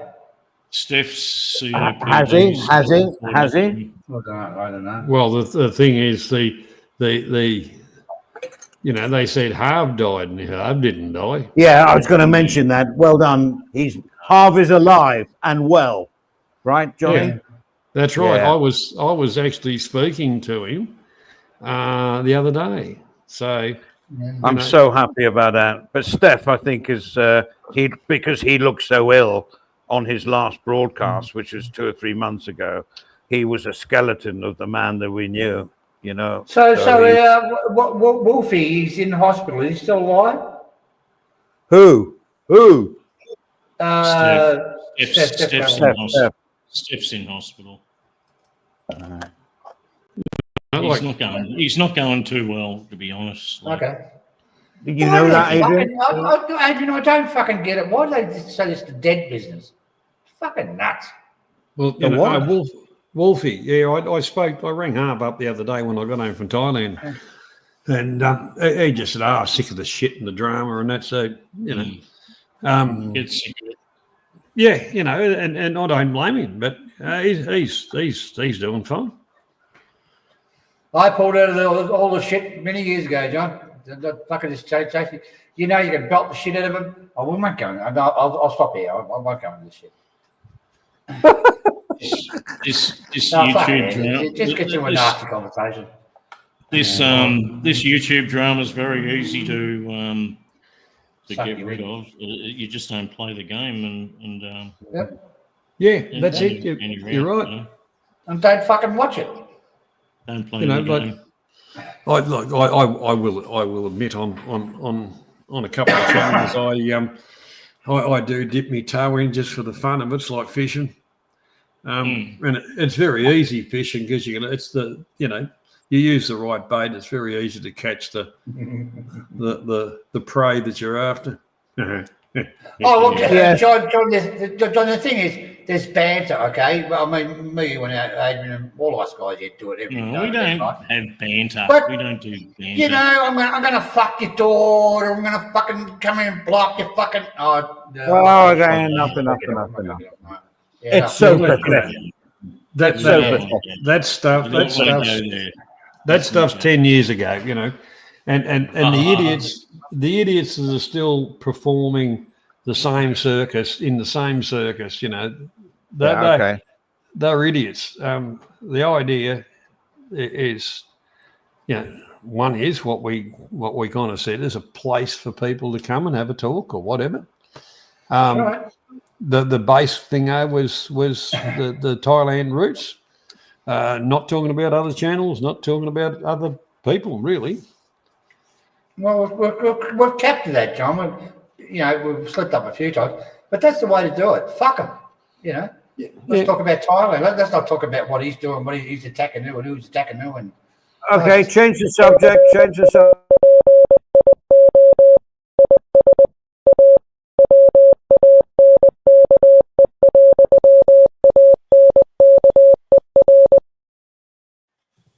And in Bangkok, traffic management staff on the expressways were stunned to see a pickup truck travelling the congested routes with a security gate strapped on the back of it. The gate was 3 times the length of the truck bed and hanging over the back precariously. The driver was quickly pulled over and ordered off the route, but this was perhaps the weirdest of loads seen for years. And in Thailand, they usually take some beating. look, Andy, before you say anything, we've got to thank Fabulous FM in Pattaya. They do a brilliant job of the news. Yeah, It's only one I watch. Big up to them. because we don't want to get a copyright strike. Big ups to them. Yeah. Say their name again. Oh, so long. Yeah, look, I was travelling down south near Phuket, and I was heading home, and you see some funny things on the friggin' road, but you see the way they stack those pickups. Oh, really high, right? Really high. Oh, it's just ridiculous, And some of them are on angles, and they sway with the breeze, and you think, oh, if I pass this guy, I'm gonna get flattened, One of the funniest things I've seen, Andy, was one of the funniest things. I'm driving when I come. There's these monkeys probably picking coconuts, but they're in the back of the pickup, right, with a cage, and they're sitting there. And there's one monkey who's very excited about the wind blowing on him, so he started masturbating, right? And oh my fucking god, it was so funny watching sitting there. I was cracking up laughing. I couldn't even drive. It was just so funny. But the things you see on Thai roads, it's just. Well, one of the questions when you take your written test, if you're applying for a Thai license for the first time, you have to take it's like a multiple choice on a computer. And they go, how high do, and this is like, I'm a domestic driver driving kids or my family or myself on the car. They go, how high can you stack a pickup? And it's 1.5. Yours is 1.5 meters. None of them do that. Now, what's a pickup for? You see some of them driving down there, and they're broken in half. The whole pickup's just broken in half, from the weight. Oh, yeah. I think it's a good advert for pickup, Toyotas and stuff, of what they can actually do. If they come up behind you, hit the brakes, and they hit the brakes behind them, their whole load's going to go on top of your car, where you might be covered in chickens or shit like that. Whatever. Or chicken feet, yeah. Yeah, chicken feet, yeah. But I don't know. It's they should. The whole thing is with this stacking and shit. Tyres will put it to the limit. They'll stack it to the limit, without the car tipping over. But you're also going around mountain roads and shit like that. God, Jesus Christ, it's going to fall. But they're so scary to go to overpass. It's just. I think up country where you guys, are experienced with up country, they get away with murder up there, literally. But you know what I mean? They do, Andy. They do, yeah. A lot of the cars are just not registered. They're just no number plates, no lights. There's someone got the stack with a hammer at the back of them, but that's the way it is. That's a lot of the farmers and stuff. They just can't afford a new car. They can't afford the tail light. They can't afford this. They can't afford that. So they do the best they got, what they can with what they've got. And if I see a deadly broken car and it's overweight, okay, fair enough. One thing, Andy. You look at you find another video. No, just a screenshot. Oh yeah. That's what's like. Yeah.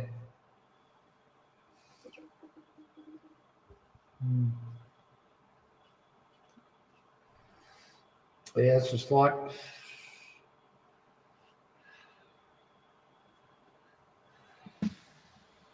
What's happening? You have a business or something? I don't know. It's me. It's all me. I'm sorry. Oh, there you go.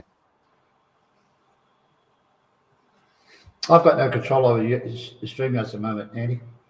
Okay, it's all right. I'm handling it. Okay, but yeah, it's fine. So yeah, anybody wants to join the panel? Otherwise, I've got nothing else to say. But anybody who wants to talk about the allure of girls, driving, or anything really, please join us.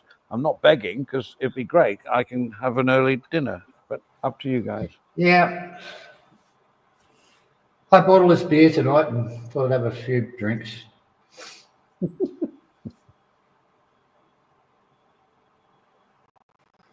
Steve's not firing up tonight. He's silent. Mr. Perrin? Yeah. With the news story, what was with the new visa thing? I missed that. You're saying there's like a back to 30-day visas. Yeah. Yeah. Yeah, I don't know. Is it past or are they thinking about it? I'm not sure. Don't know. Yeah. I think it's not passed, but I don't think it will get passed because it's going back to like it was like years ago. Then they extended it to 60, and then during the COVID times 90. I think it was 90 at one stage. You could go in for 90 days, but I don't. So, if you want to come to my country and spend all your money there, okay, I'll give you a year's visa. Go for it.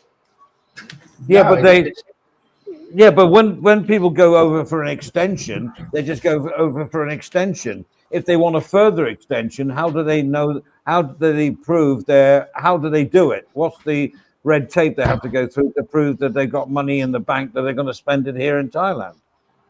Because all you got to do is do your paperwork and show a bank balance.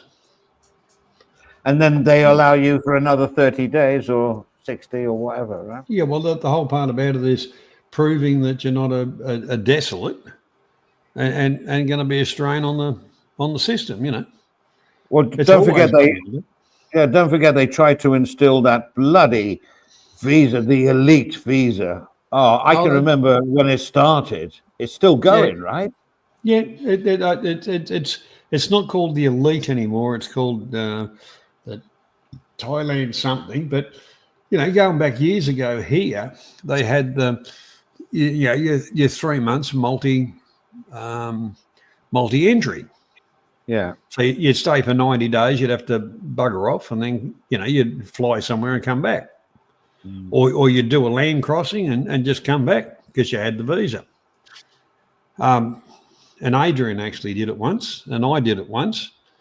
Went out of the country for one day, come back in a day before the visa ran out, but they still gave me that 90-day stamp. But the thing is now, that visa's, you can get that in Thailand, but you can do your extensions. You know that you've got plenty of, you've got media ones. You can do schooling ones, but we aren't 18 anymore, so we can do either retirement or marriage visas, whatever. And the other ones, John, is you can do a Muay Thai visa, you can do a cooking visa, you can do a Thai English Thai visas. They go for 3 years, those ones. Yeah, I could just imagine you, Clarky, in your school uniform, going to school to learn Thai cooking or school or whatever. Andy, write it down, because I did not bring up the sex first. Who said that I wear school uniforms, Johnny? Well, if you're going to school, you have to wear a uniform. No comment. No comment.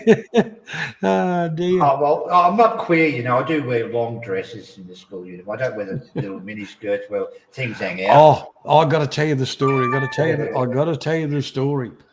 I was in an ex-favourite bar, and we then had a drink, and there was one other patron. And he or she, or, you know, whatever, English, by the way, too. And I'm not picking on the English. And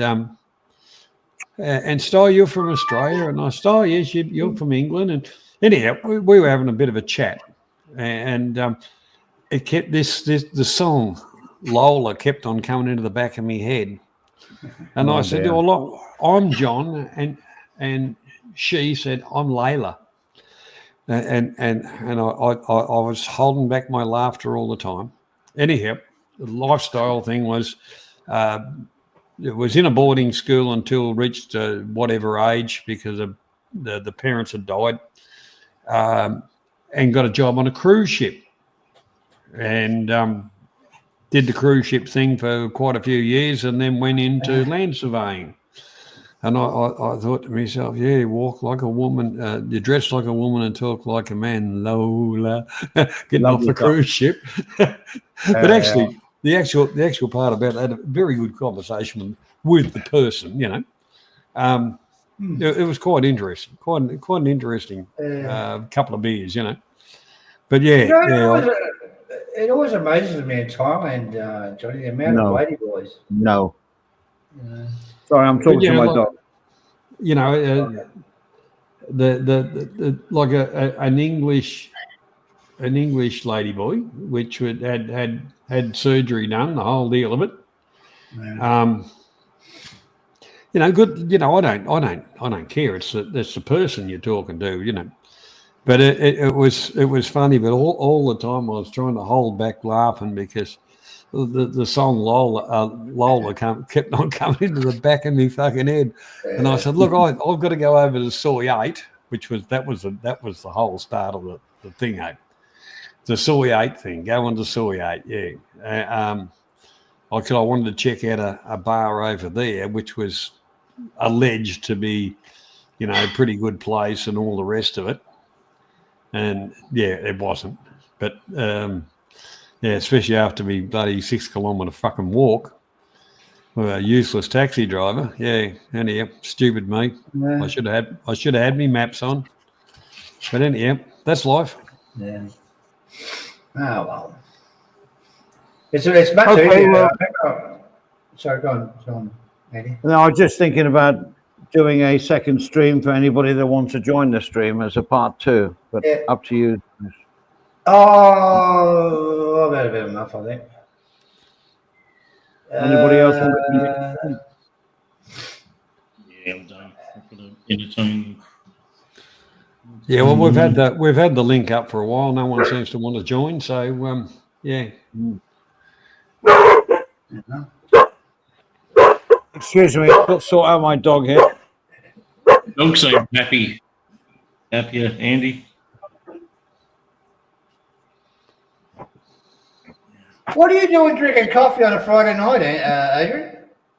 Oh, really drink at home. Like, really. Yeah. Not a big drinker. Now I'm a non-smoker. I'll just start going to church Oh, on right. Sundays and life. Oh, why not? You beat me to it. Actually, a few of my mates say, you know, to give up smoking, Yeah. they give up the grog as well. You haven't given up masturbating, no? Yeah. Yeah, that's all right, Dave. No worries. Oh yeah, I gave it up for about 2 months when I came back. Masturbating? Months, yeah. No, I still do that. I do it on a regular basis. My right arm is so fucking muscular. But you know, I got fucking bored one day, and I thought I'd have a smoke, and it's cost me about $1 million so far. Jesus Christ. But Well- I don't know about Thailand. How was that? Must have done about $4, I think, in Thailand, and $3 for 30. Yeah, $3, and they're $39 friggin' dollars here. That's 11 times the price, I think it is. Yeah. So I'll have to give them the arse shortly, I think. Wolfie, Yeah. Wolfie, in the Philippines once, I saw a bloke on a sidecar standing up, holding on to a pane of glass that was about Oh. 6 foot high, and he was Yeah. stretched right out, holding onto it, and about 8 foot long. You know, on a motorbike and sidecar in amongst the traffic, and I thought, shit, that's going to be interesting. You know, especially if they actually get it to where it's going and put it in. Yeah. Imagine if they had an accident, like they'd be cut to ribbons.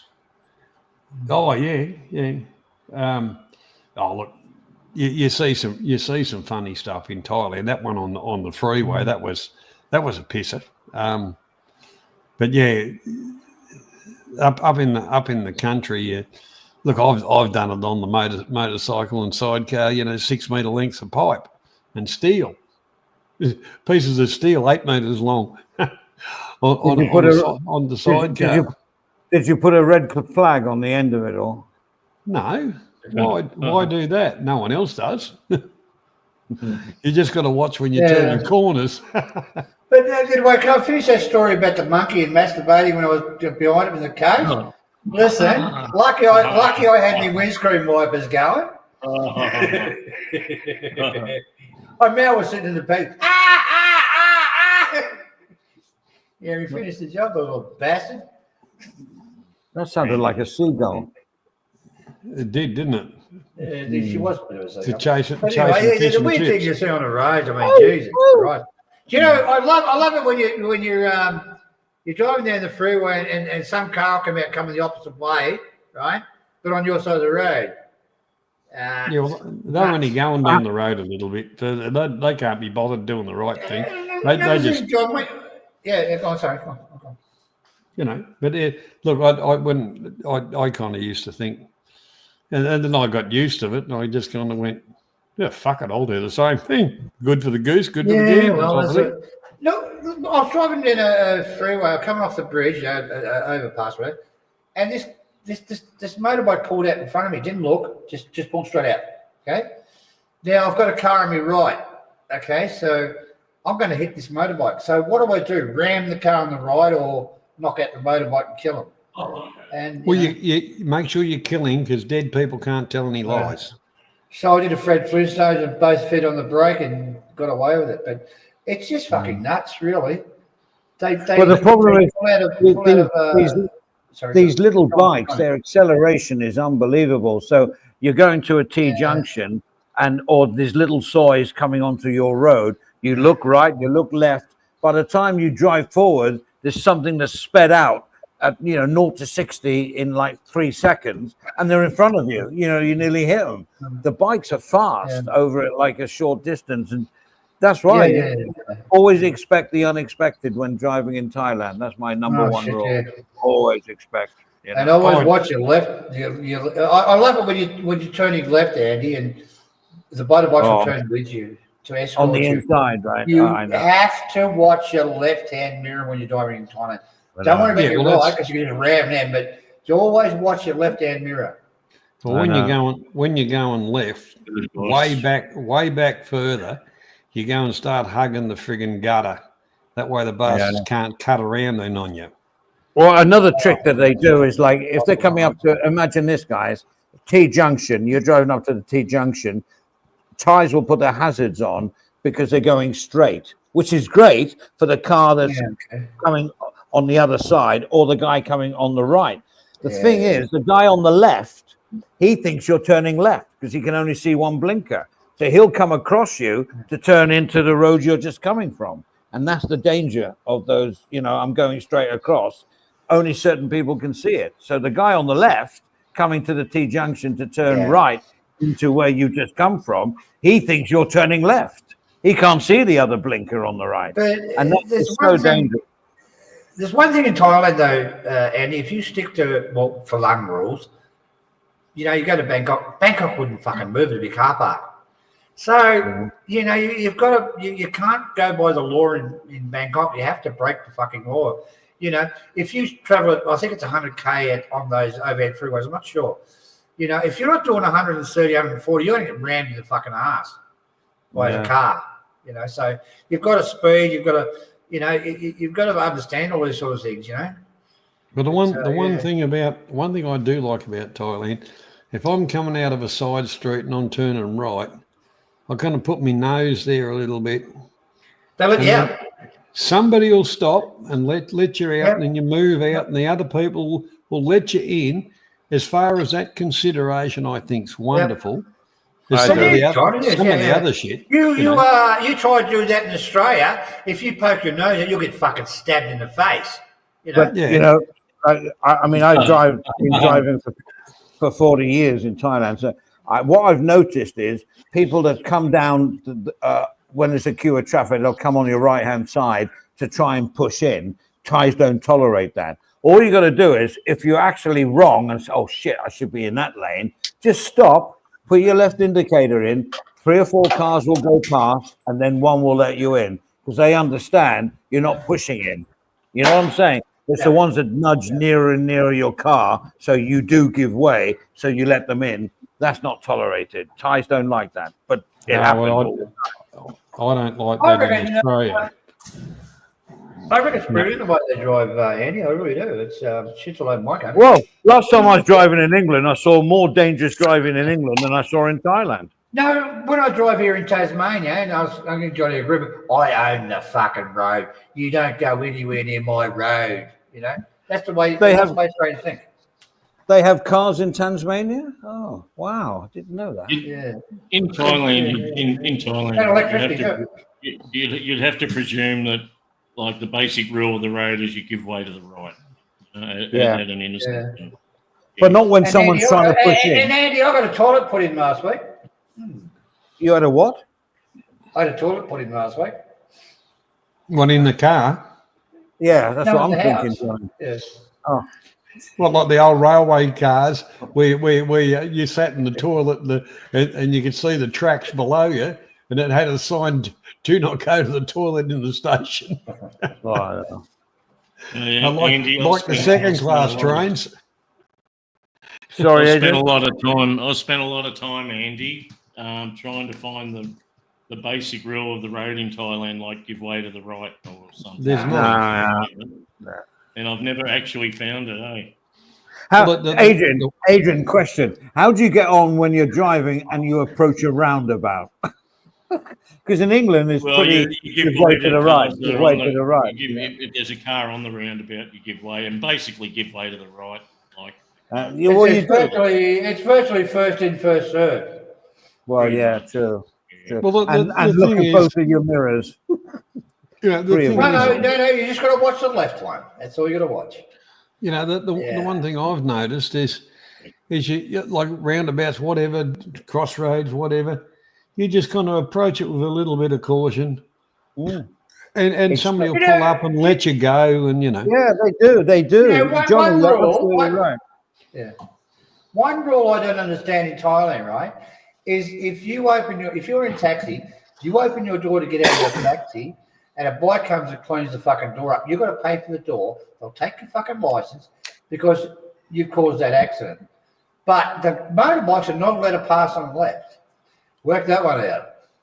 Yeah, well, the whole part about it is, I always tell the taxi, pull over near the curb, and I'd actually look out the back before I get out. But the whole part about it, if it's over by the curb, that motorbike's got a world of hurt before it gets to the door. But they can get in some very, very narrow places, Johnny. Believe me. Yeah, but don't forget the handlebars. They're probably collapsible handlebars. No, it's a big thing in Thailand, man. They just fucking do bust and wipe out fucking doors. And the flung maybe. The thing, the whole part about it is I'd just give him the fare and say, not my problem. See you later. Yeah, well, you're going to lose your passport. The cops are going to be caught and you'll be under arrest. Well, the whole part about it is I'm just going to say, there's your fare, mate. Can I pay him before I get out of the vehicle? If somebody prangs into that, I'd probably punch their fucking lights out because I've only got a fucking foot to bloody thing. And if they're going that hard and that stupid, they deserve it. Fuck them. Yeah. But I pulled up at a shopping centre once, Sandy, and Mel was driving, and I pulled up and I opened the door, and this Spice Girl was going past. She hit the door and went fucking flying, mate. And she's ass up, and all the good bits were exposed, right? She's wearing a dress, actually, a little miniskirt. I thought, fuck, I love you. I got out and I looked at her and said, oh, Jesus, God, you okay? But, God, she was fucking gorgeous. I just said all the good bits. So I don't know why I said that, but that was exciting. I gave her a couple of bars. I went and bought her groceries for her and shit like that. And that was quite.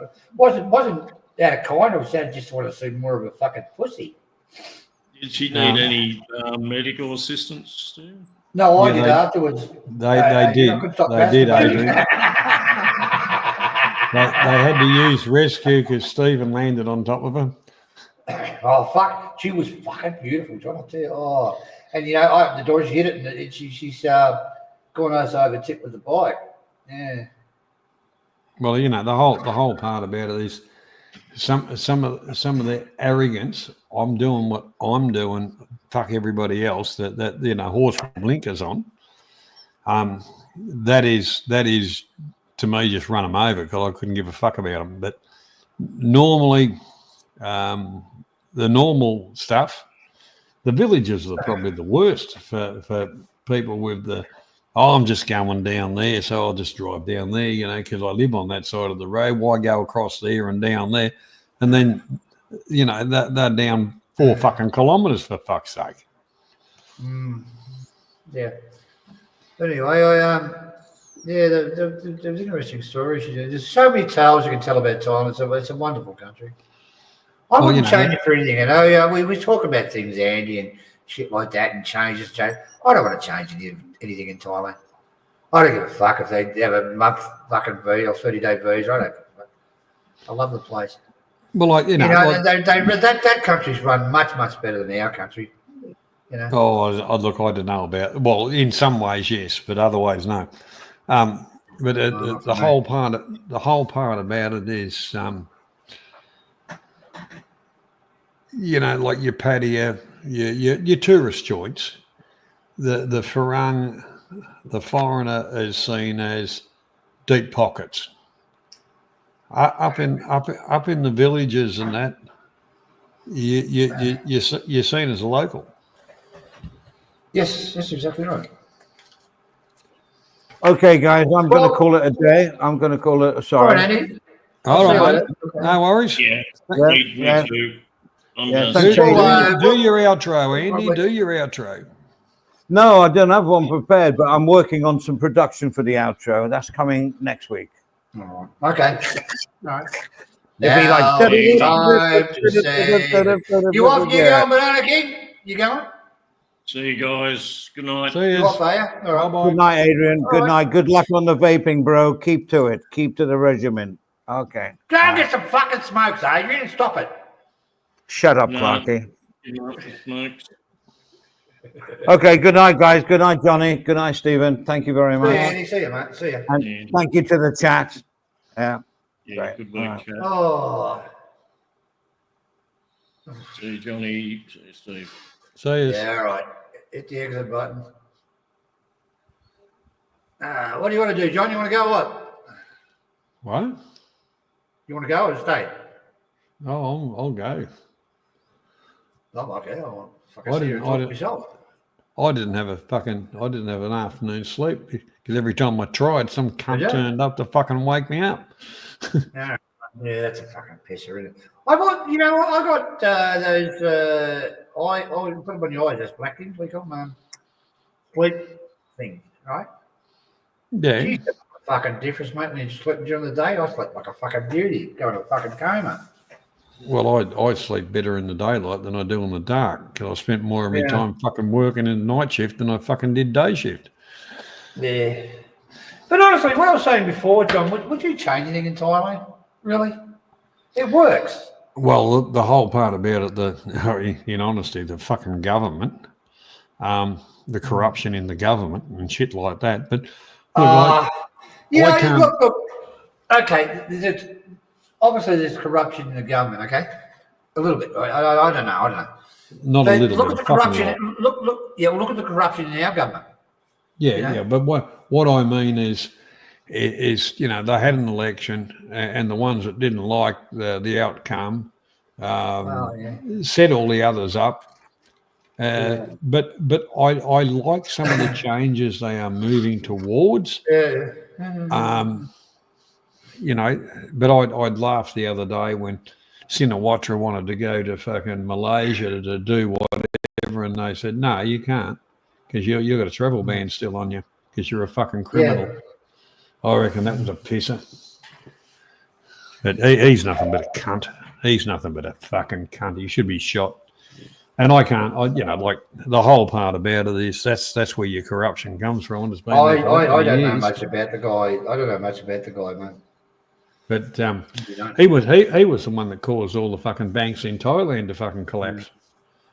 Yeah. And you know, the old deer up the road. Let me ask you something. You know about this guy, right? He was the one that stopped all the drugs. The drugs were out of control in Thailand. He was the one that would stop it. He did what? Finished what's that Filipino president? What's his name? Can't remember his name. Duterte did in the Philippines. That guy did it in Thailand. That, you know. Well, you know, like Thailand was just used for, you know, from the triangle. You know, Thailand was just used as a place to get rid of some of the profit and export. But because Myanmar is virtually landlocked. But the top end of the triangle. But if you're going to smuggle drugs, the best place to smuggle, the easiest way to do it is not in a fucking ute. Is you turn up with a concrete truck, an agitator, fill the fucking thing up, have it painted up in Sandpack's fucking colours, and just drive the cunt down the fucking highway.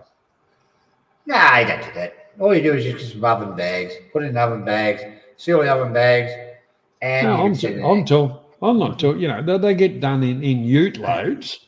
I'm talking about a truckload. I'm talking about fucking 10 ton of the shit, not fucking around at 500 kilograms. But this is the thing. How the fuck do they get away with it? And I'm not picking on Thailand. How the fuck do they get away with it in Mexico and blah, blah, blah? That amount of drugs going in there into the US and I think China's exporting it, whatever. How the fuck you'd have to have the government involved in it? Well, the CIA is involved in the American drug fucking trade with fucking half-funded fucking Vietnam War. Yeah, I know. Look at it. Yeah, how the fucking hell? You look at the Golden Triangle. Okay, how does all that? They've got spy satellites. They can tell if someone's bringing large loads across and blah blah blah. And it goes there and goes to Bangkok and goes to Australia, America, and England. And how the fucking hell they get away with it? It's because the government knows what's happening and they're letting it go. Yeah. Everybody's getting a handout.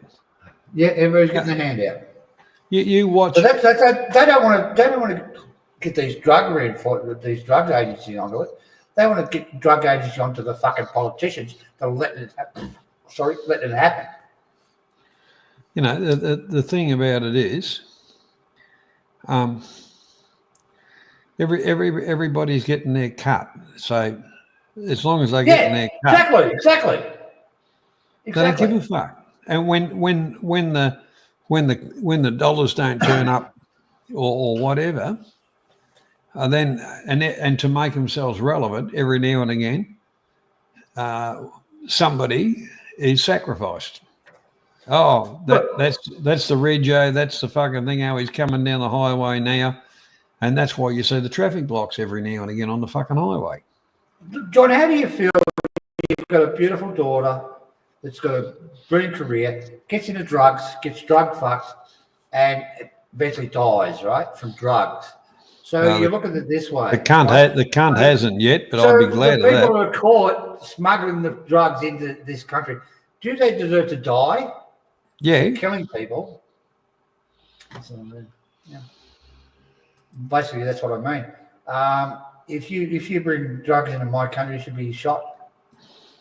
I'm not into drugs. I don't take drugs, and I never have. But that's the way it is at the moment. You look at the what's that one coming across the American border? What's it called?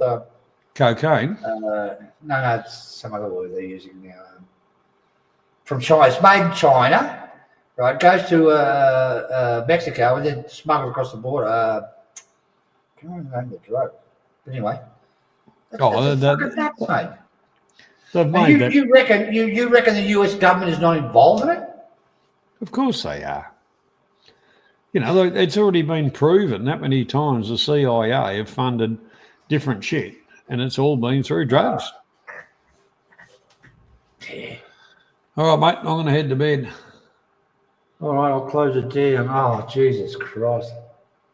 Oh, the StreamYard's playing in stream. All right, thanks for coming on, guys and girls. We'll see you next week, next Friday. And thanks to all the guys. It's been a good stream. But we'll see you next week. Bye-bye.